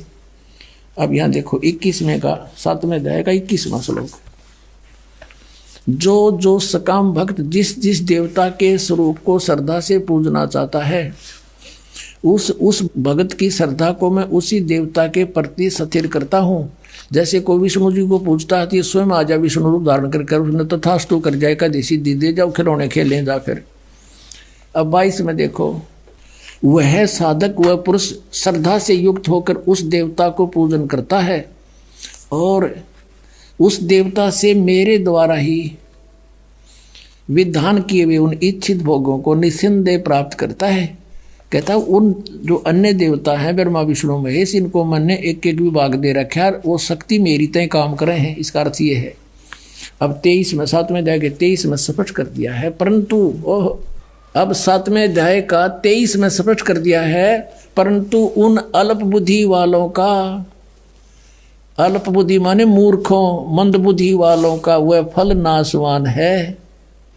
देवताओं को पूजने वाले देवताओं को प्राप्त होते हैं, और मेरे भगत मुझको ही प्राप्त होते हैं। इन्होंने ये डंगा डाल दिया, चाहे जैसे ही भजे चाहे कोई बात हुई, गीता जी कहता है कि एक मेरा तो एक वो मंत्र, उसके अतिरिक्त कुछ भी, नथिंग एल्स।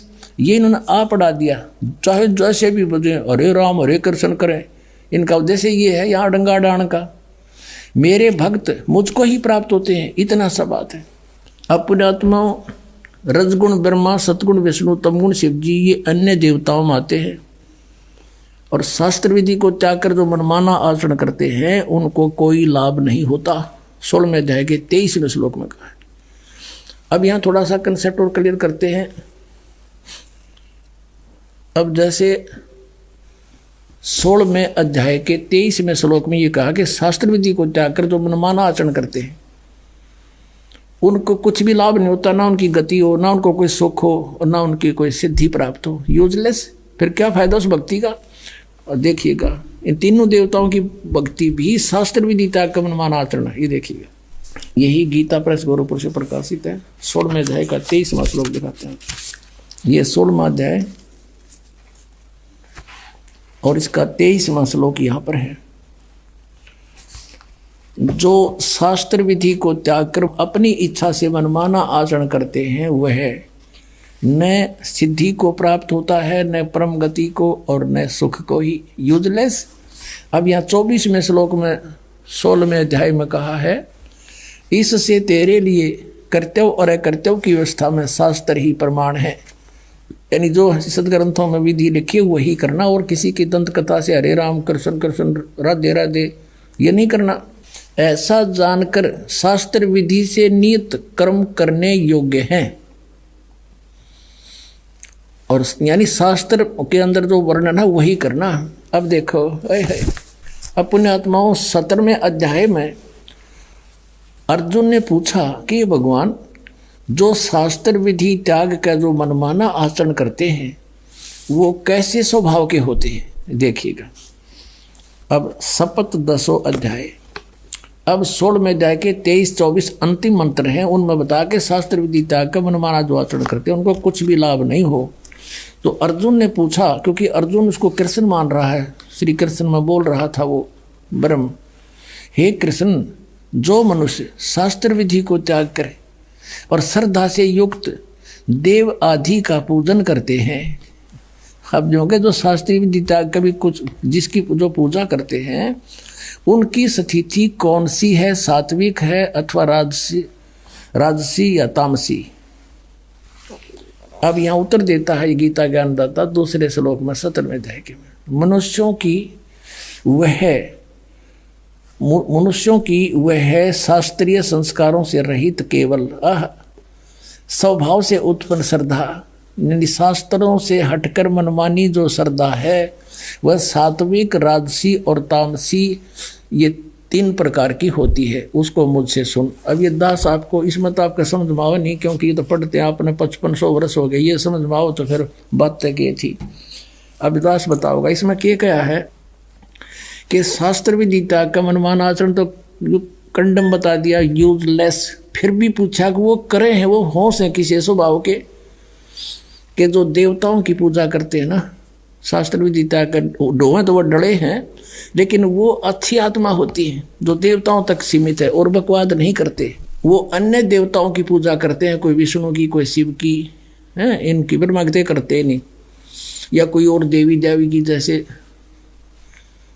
कोई तो कांगड़ाड़े की तो फलाने वाली की, कहते है तो यूजलेस, पर इनका स्वभाव है अच्छी आत्मा तो देवताओं की पूजा करते हैं। और जो दूसरे हैं वो जंतर मंत्र करने वाले, ये भूत प्रेत की दाढ़े ढूढ़े लानी है, ये तामसी वृत्ति के लोग होते हैं। ये बकवादी भैरव भूत ने पूजे हैं, दारू पीऊँ और मांस खाऊँ को वो भैरव बोलूँ हूँ, जो बोतल चढ़ा दो, पीऊँ बोतल खाओ, मांस निकल में और बर्बाद करें।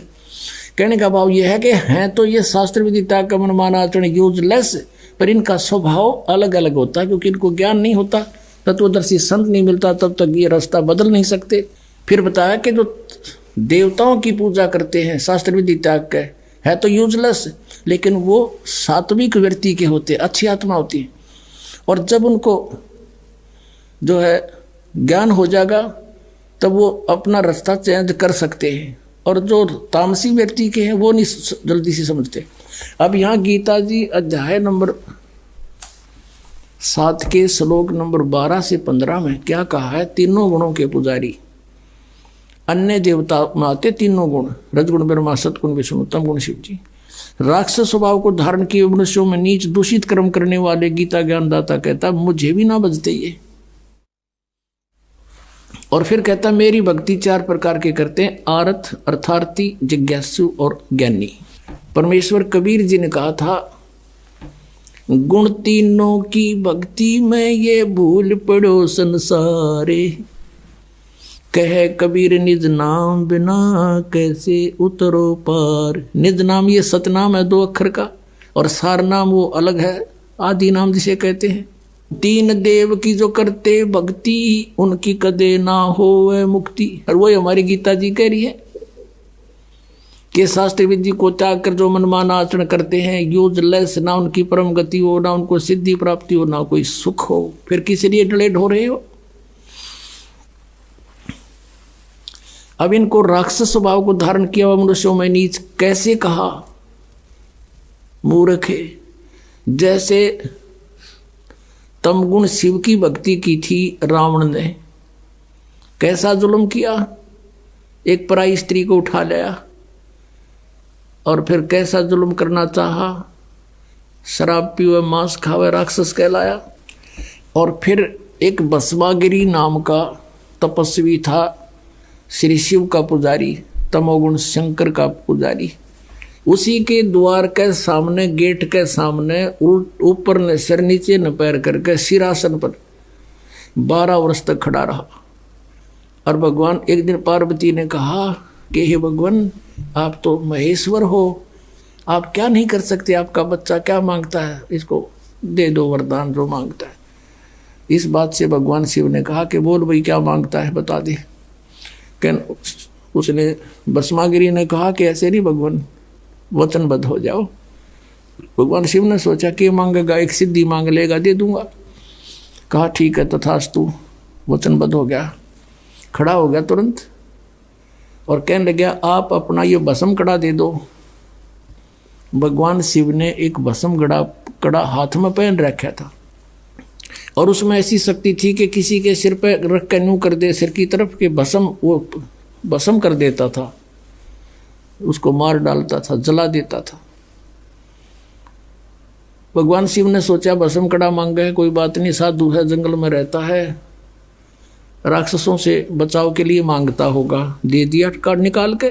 और ज्यों ही उसके हाथ में वो कड़ा आया, वो तमोगुण पुजारी उसी समय आंख बदल गया और कहने लगा शिव जी होले होशियार, अब यह तेरी स्यात से तुझे मारूंगा, पार्वती को पत्नी बनाऊंगा मैं, इसी उद्देश्य से ये भक्ति कर रहा था तेरी। देखो हम शिव जी ने अंतर्यामी कहा करते, अजरो अमर अविनाशी कहा करते थे, और इस डर से भगवान शिव भाग लिए।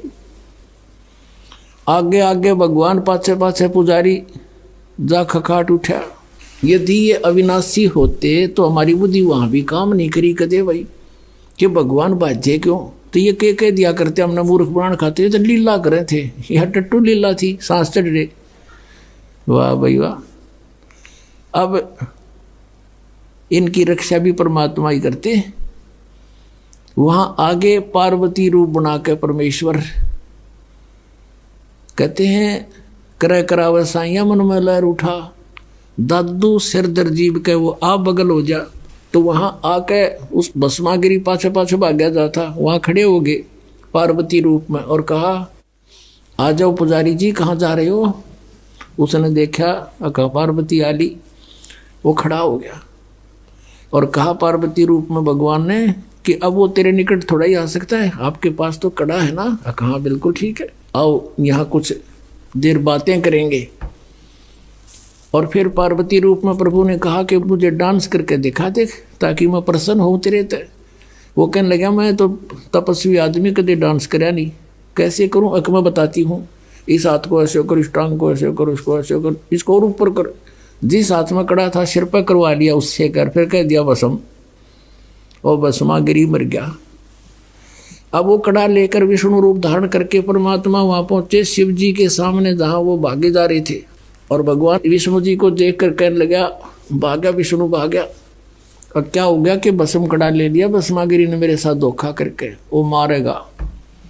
तो भगवान ने कहा कि ये ले कड़ा तेरा, ये मेरे पास है।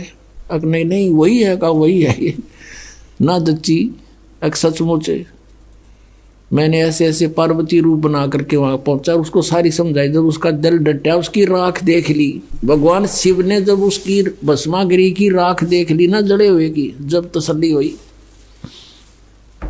अपने आत्मा, उसके बाद वो भस्मागिरी भस्मासुर कहलाया, भस्मा राक्षस। अब तमोगुण के उपासक राक्षस कहलाए। होए दूषित कर्म करने वाले भगवान रूप में पूजे और उसकी पत्नी पर नीच डगा रहा दुष्ट इंसान। इससे गंदा इंसान कौन होगा पृथ्वी पे? राक्षस स्वभाव को धारण किए मनुष्यों में नीच दूषित कर्म करने वाले मूर्ख, कुछ भी ना सोची दुष्ट ने। और फिर कहते हैं रजोगुण का उपासक था ब्रह्मा जी का कौन? हिरण्यकशिपु।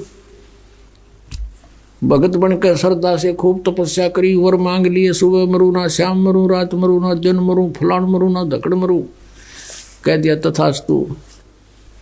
फिर उसने सोची हल्दी की गांठ मिल गई, तू पंसारी हो गया, भगवान बन गया। सब ने नो कहा मेरा नाम लो, विष्णु का नाम मत ले लियो, अपना नाम जपावा, रणक्षपू करो। अरे मूर्ख। अब भगवान ने उसके घर में भेज दिया खम्भ प्रहलाद, और वो नो कहा नहीं पिताजी, हिरण्यकशिपु भी कोई मंत्र होता है, भगवान के नाम से लाभ होगा। पिता पुत्र क्या झगड़ा हो गया इससे बात पे। और ऐसे जुल्म किए उस पुण्यात्मा के साथ, उस राक्षस स्वभाव को धारण किए हुए मनुष्यों में नीच दूषित कर्म करने वाले मूर्ख हिरण्यकशिपु ने, ब्रह्मा रजगुण के उपासक ने। अब यहाँ कहते हैं, अब क्या बताते हैं, सूक्ष्म वेद में कहा परमात्मा ने कि हिरण्यकुश छाती तोड़वाई और ब्राह्मण बाणा और कर्म कसाई।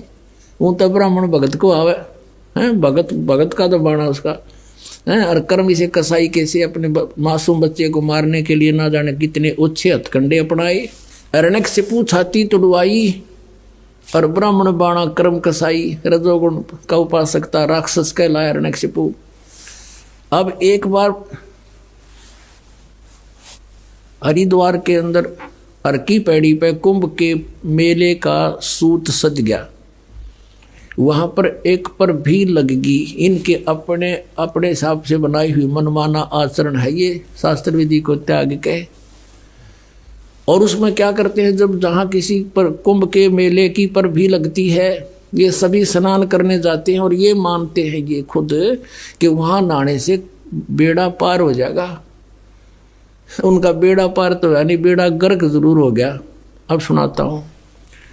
अब ये वहाँ कुंभ के मेले पर स्नान करने जब जाते हैं तो अपने अपने ग्रुप में इकट्ठे हो जाते हैं। गिरी अलग, पुरी अलग, सन्यासी न्यारे, नागा अलग, नाथ न्यारे, कनपाड़े न्यारे, बिना कनपाड़े अलग से। और वैष्णव के उपासक वो वैष्णव न्यारे, विष्णु के उपासक तमोगुण के सतोगुण के उपासक। तो वहाँ सब अपने अपने ग्रुप में इकट्ठे हो जाते हैं। जब स्नान का समय आता है सभी प्रस्थान कर देते हैं अपने मुखिया के पीछे पीछे। तो सबसे पहले नागा चले गए, पहुंच गए अर्की पैड़ी पे ऊपर भी कल्याण करवाने के लिए, नहाने के लिए। पीछे से वैष्णु आ गए, विष्णु जी के उपासक, सतोगुण के उपासक। और नागा थे वो बिल्कुल नंगे रहते हैं, नेक्ड, वो तमोगुण के उपासक शिव जी के। पीछे से विष्णु उपासकों ने, सतोगुण के उपासकों ने कहा कि ए नागाओ, हम सर्वश्रेष्ठ हैं, हम प्रथम स्नान करेंगे, तुम बाहर आ जाओ, पहले नहीं नहाओगे तुम। अब वो नागाओं ने कहा कि हम सर्वश्रेष्ठ हैं, हम त्यागी और वैरागी हैं, हम कोई कपड़ा भी नहीं रखते तर पर, हम सबसे प्रथम नहाएंगे, हम सर्वश्रेष्ठ हैं। वैष्णु साधु कहने लगे, शरण फड़ो, तुम टट्टी के हाथ भी ना धोते, पशु की तरह नंगे फिरो, तुम कहे कि श्रेष्ठ हो, बाहर मरो, हम नहाएंगे पहले। अब वहाँ बैठ गए तीनों गुण। अब उसी समय इनका जूत बाज गया, नाना भी भूल गए, भगवान भी भूल गए, हर की पैड़ी भी याद ना रही इनकर, पर भी भूल गए। 25,000 ये त्रिगुण उपासक, इन तीनों भगवानों के उपासक वह कटका मर गए, कत्लेआम कर दिया, गंगा का पानी लाल कर दिया, लाश बहती जाओ उनमें, तेरा गजब हुई। इसके बारे में परमात्मा ने कहा है कि तीर तुपक तलवार कटारी ये जम जड़ जोर बधावे हैं। हर पैड़ी हर हेत न जाण्या और वाजा तेग चलावे हैं। काटे शीस नहीं दल करुणा ये जग में साध को आवे हैं। और जो जन इनके दर्शन को जावे उनको भी नरक पठावे हैं। हे भगवान, पुण्यात्माओं, हम कति अंधे कर रखे थे इस काल ने। हम इन महात्मा मान्या करते इसे जुल्म करनिया ने। अब कहते काटे शीस नहीं दिल करुणा, इतनी भी दया नहीं। और कत्लेआम कर डाला, छुरी गपो दे हैं, तलवार ते काट कर बड़कियां खा ली एक दूसरे ने। ये है और तीनों गुणों के उपासक राक्षस स्वभाव को धारण किए मनुष्यों में नीच दूषित कर्म करने वाले मूर्ख। ये पुण्यात्माओं दास नहीं कह रहा, ये इनका इतिहास कह रहा है। श्रीमद् भगवत गीता बता रही है। और 600 वर्ष पहले परमात्मा बता रहे थे, परमेश्वर कबीर साहब, गुण तीनों की भक्ति में ये भूल पड़ो संसार। कहे कबीर निज नाम बिना ये कैसे उतरे पार। तीन देव की जो करते भक्ति उनकी कदे ना होवे मुक्ति। बोलो सतगुरुदेव। भजन करो उस रब का जो दाता है कुल सब का। भजन करो उस रब का जो दाता है कुल सब का। वो कौन है? वो कबीर देव है। बोलो सतगुरुदेव।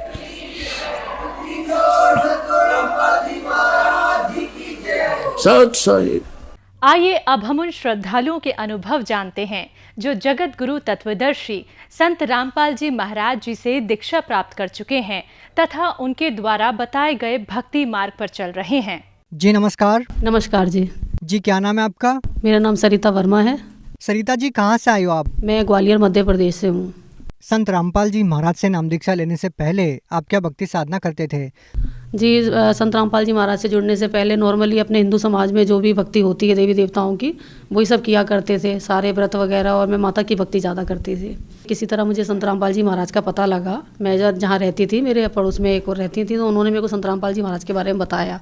2004 में मैंने संत रामपाल जी महाराज से दीक्षा ली। लेकिन किसी कारणवश मैं वहाँ से फरीदाबाद से मेरे को किसी कारणवश ग्वालियर शिफ्ट होना पड़ा और मेरा वहाँ आना जाना छूट गया और मैं नहीं जा पाई वहाँ पर।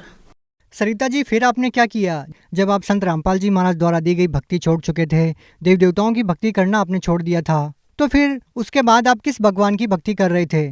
संत रामपाल जी महाराज के पास तो मेरी भक्ति में छूटी गई थी जाना आना। मैं जब ग्वालियर यहाँ शिफ्ट हो गई फिर लगभग वही नॉर्मली जो अपना जीवन होता है वो जीना शुरू किया। और लेकिन मेरे ऊपर बहुत ज़्यादा परेशानी आनी शुरू हो गई और घर की आर्थिक स्थिति भी बहुत ज़्यादा ख़राब हो गई। बेटे की भी तबीयत ख़राब रहने लगी। मेरा जो बेटा है छोटा था 8 महीने का, तो उसका इलाज चला था। उसकी तबीयत, उसको फिट्स पड़ते थे, तो थोड़े दिन तो उसको आराम रहा। जब मैं ग्वालियर दोबारा से शिफ्ट हो गई तो उसकी तबीयत और ज़्यादा बिगड़ने लगी और मेरे घर की आर्थिक स्थिति भी बहुत ज़्यादा ख़राब हो गई। और मेरे जो हस्बैंड है वो भी प्राइवेट नौकरी करते थे तो उनका भी काम छूट गया। सरिता जी जैसे आपने बताया कि संत रामपाल जी महाराज द्वारा दी गई भक्ति साधना पहले ही आप छोड़ चुके थे और आपके जीवन में दुखों का पहाड़ ज्यों का त्यों टूटा हुआ था, तो हम आपसे ये जानना चाहेंगे कि फिर आपके जीवन में जो समस्याएं थी उनका समाधान कैसे हुआ? संत रामपाल जी महाराज के पास ऐसे जुड़ना हुआ, मैं ग्वालियर रहती थी तो मेरे जो मम्मी पापा वगैरह हैं मामा जी के बेटे के लिए लड़की देखने गए थे शिवपुरी गुना के पास। सब लोग संबंध करके वापस आ रहे थे। ऑन द स्पॉट 12 लोग एक्सीडेंट में पूरे ख़त्म हो गए। मम्मी पापा का जो बिजनेस है मैंने 5 साल संभाला। उसके बाद बस यही मतलब नॉर्मली मैं अपना जीवन जीते जीते एक दिन ऐसे ही सोच रही थी कि ये क्या जीवन है, बस घर दुकान घर दुकान। परमात्मा ने मुझे फिर से प्रेरणा की तो मेरा मन हुआ कि मैं संत रामपाल जी महाराज के पास दोबारा से जाना चाहती हूँ। तो मेरे जो हस्बैंड है वो दिल्ली रहते थे, जॉब करते थे, तो मैंने उनको फ़ोन किया कि मैं गुरुजी के पास आना चाहती हूँ। तब मैं दोबारा से संत रामपाल जी महाराज के पास सन 2013 में दोबारा से मैं पहुँची। मैंने वहाँ पर फिर नाम दीक्षा ली। सरिता जी हम आपसे ये जानना चाहेंगे कि जब आपने दोबारा संत रामपाल जी महाराज से नाम दीक्षा ली, क्या जो आपके जीवन में जो कठिनाइयाँ थी क्या उनका समाधान हुआ?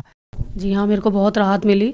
संत रामपाल जी महाराज से दीक्षा लेने के बाद मैंने दुकान जो मैं कर रही थी तो मैंने अपनी अलग दुकान करी और अपने पैरों पे मेरे को गुरुजी ने खड़ा किया। संत रामपाल जी महाराज की इतनी दया हुई, आज उस छोटी सी दुकान से मैं पूरा अपना घर चला रही हूँ। और मेरे बेटे की भी तबीयत अब बिल्कुल ठीक है। और मेरे को 9 साल से मेरे को पाइल्स की प्रॉब्लम थी जो कि मैं 2-3 डॉक्टरों से इलाज करा चुकी थी और उन्होंने मेरी जीवन भर की गारंटी ली थी कि जब तक आप जीवित हो तब तक हम आपका इलाज करेंगे। मैंने 2-3 बार उनसे इलाज कराया, बहुत दवाइयाँ भी खाई, लेकिन मेरे को कोई आराम नहीं पड़ा। ग्वालियर में एक माने हुए डॉक्टर हैं, डॉक्टर पुष्कर तिवारी, जो कि जयपुर से 1 तारीख से 3 तारीख तक के लिए जयपुर में यहाँ पर ग्वालियर में डॉक्टर पेशेंट को देखने के लिए आते हैं। उन्होंने मेरी गारंटी ली थी लाइफ टाइम की कि आप जब तक जीवित हो आपका इलाज हम करेंगे।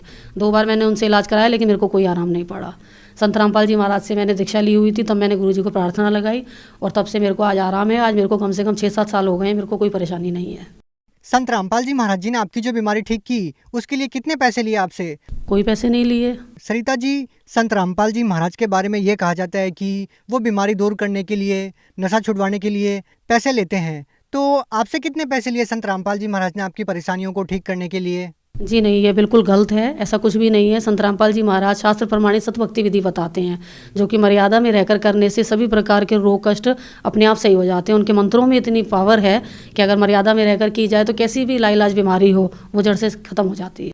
और क्या क्या लाभ मिले आपको? मेरा बेटा जो कि 8 महीने का था तो उसको दोहरे पड़ते थे, तो ग्वालियर के बहुत अच्छे एक डॉक्टर हैं, डॉक्टर लवलेकर, उनके पास उसका ट्रीटमेंट चला था 3 साल, तब तो वो ठीक था। 12 साल के बाद उसको दोबारा से फिर वही परेशानी होने लगी थी। डॉक्टर के पास उसको दिखाया तो उसकी समस्या और ज़्यादा बढ़ गई थी, जो कि महीने में पड़ते थे तो उसको रोज़ पढ़ने लगे और पूरे दिन में कई बार पढ़ने लगे। तब मैंने संत रामपाल जी महाराज को मैंने प्रार्थना लगाई, आज वो गुरुजी की दया से बिल्कुल ठीक है। इसके अलावा ये भी कि मेरे पैरों में बहुत दिक्कत थी, एड़ियों की हड्डी जो है डॉक्टर ने बढ़ी हुई बताई थी। ग्वालियर के माने हुए डॉक्टर हैं, डॉक्टर सुनील अग्रवाल, उनसे मैं 2-3 बार ट्रीटमेंट करा चुकी हूँ। उन्होंने कहा था आपके पैरों की एड़ियों की हड्डियाँ बढ़ गई हैं, इस वजह से मेरे पैरों में बहुत दर्द रहता था। थोड़ा सा भी उठ के मैं बैठ के जब चलती थी तो ठीक से चल नहीं पाती थी। तो आज मैं संत रामपाल जी महाराज से जब से मैंने दीक्षा ली है, आज मैं बिल्कुल ठीक हूँ, मेरे कोई पैरों में मेरे कोई दर्द नहीं है। और संत रामपाल जी महाराज की इतनी दया हुई है कि छोटी सी दुकान है मेरी और गुरुजी की दया से बहुत अच्छी चलती है, और आज मैंने 7 लाख रुपए का फ्लैट भी ले लिया है। संत रामपाल जी महाराज से आपको इतने सारे लाभ मिले हैं, लेकिन जब हम सांसारिक रूप से लोगों की दयनीय स्थिति देखते हैं तो ये समझना और लोगों का विश्वास कर पाना ये मुश्किल है कि एक संत से नाम दीक्षा लेने के बाद आपको आर्थिक लाभ भी मिलेगा, आपको शारीरिक लाभ भी मिलेगा। जब दवाइयाँ काम करना बंद कर देती है, वो दवाइयाँ भी काम करना शुरू कर देती है, आपके सारे रोग दूर हो जाते हैं। लोग इस बात पे विश्वास कैसे करेंगे? देखिए, वो तो संत रामपाल जी महाराज से दीक्षा लेने पे ही आपको पता लगेगा, क्योंकि उनके पास जो शास्त्र विधि है, जो शास्त्रानुकूल भक्ति वो बताते हैं, उन मंत्रों में और उस भक्ति में इतनी पावर है जो कि किसी में नहीं है। हम औरों की भक्ति तो करते हैं, लेकिन वो शास्त्रानुकूल ना होने की वजह से थोड़े दिन तो हमें लाभ मिलता है, और वो लाभ भी हमें इसलिए मिलता है जो हमारे पूर्व जन्म की भक्ति की कमाई है। लेकिन हम ऐसा सोच लेते हैं कि हम जो ये कर रहे हैं उसी से हमें लाभ हो रहा है। वो थोड़े दिन के लिए आराम मिलता है, फिर वही घर में परेशानियाँ आनी शुरू हो जाती हैं। लेकिन संत रामपाल जी महाराज की जो भक्ति है वो शास्त्र प्रमाणित है, और अगर हम मर्यादा में रहकर करेंगे तो हमारे ऊपर किसी प्रकार का कोई कष्ट नहीं आएगा। तो सरिता जी, आज के दिन संत रामपाल जी महाराज से नाम दीक्षा कैसे ली जा सकती है? संत रामपाल जी महाराज के टीवी चैनलों पे, बहुत सारे टीवी चैनलों पे सत्संग आते हैं। उन सत्संग में नीचे पीले रंग की पट्टी चलती है, उस पर आश्रम के मोबाइल नंबर दिए हुए हैं। आप जहाँ भी रहते हैं उस जगह पे आप उनको फ़ोन करके आप नामदान केंद्र का पता लगा सकते हैं और वहाँ से नाम दीक्षा ले सकते हैं।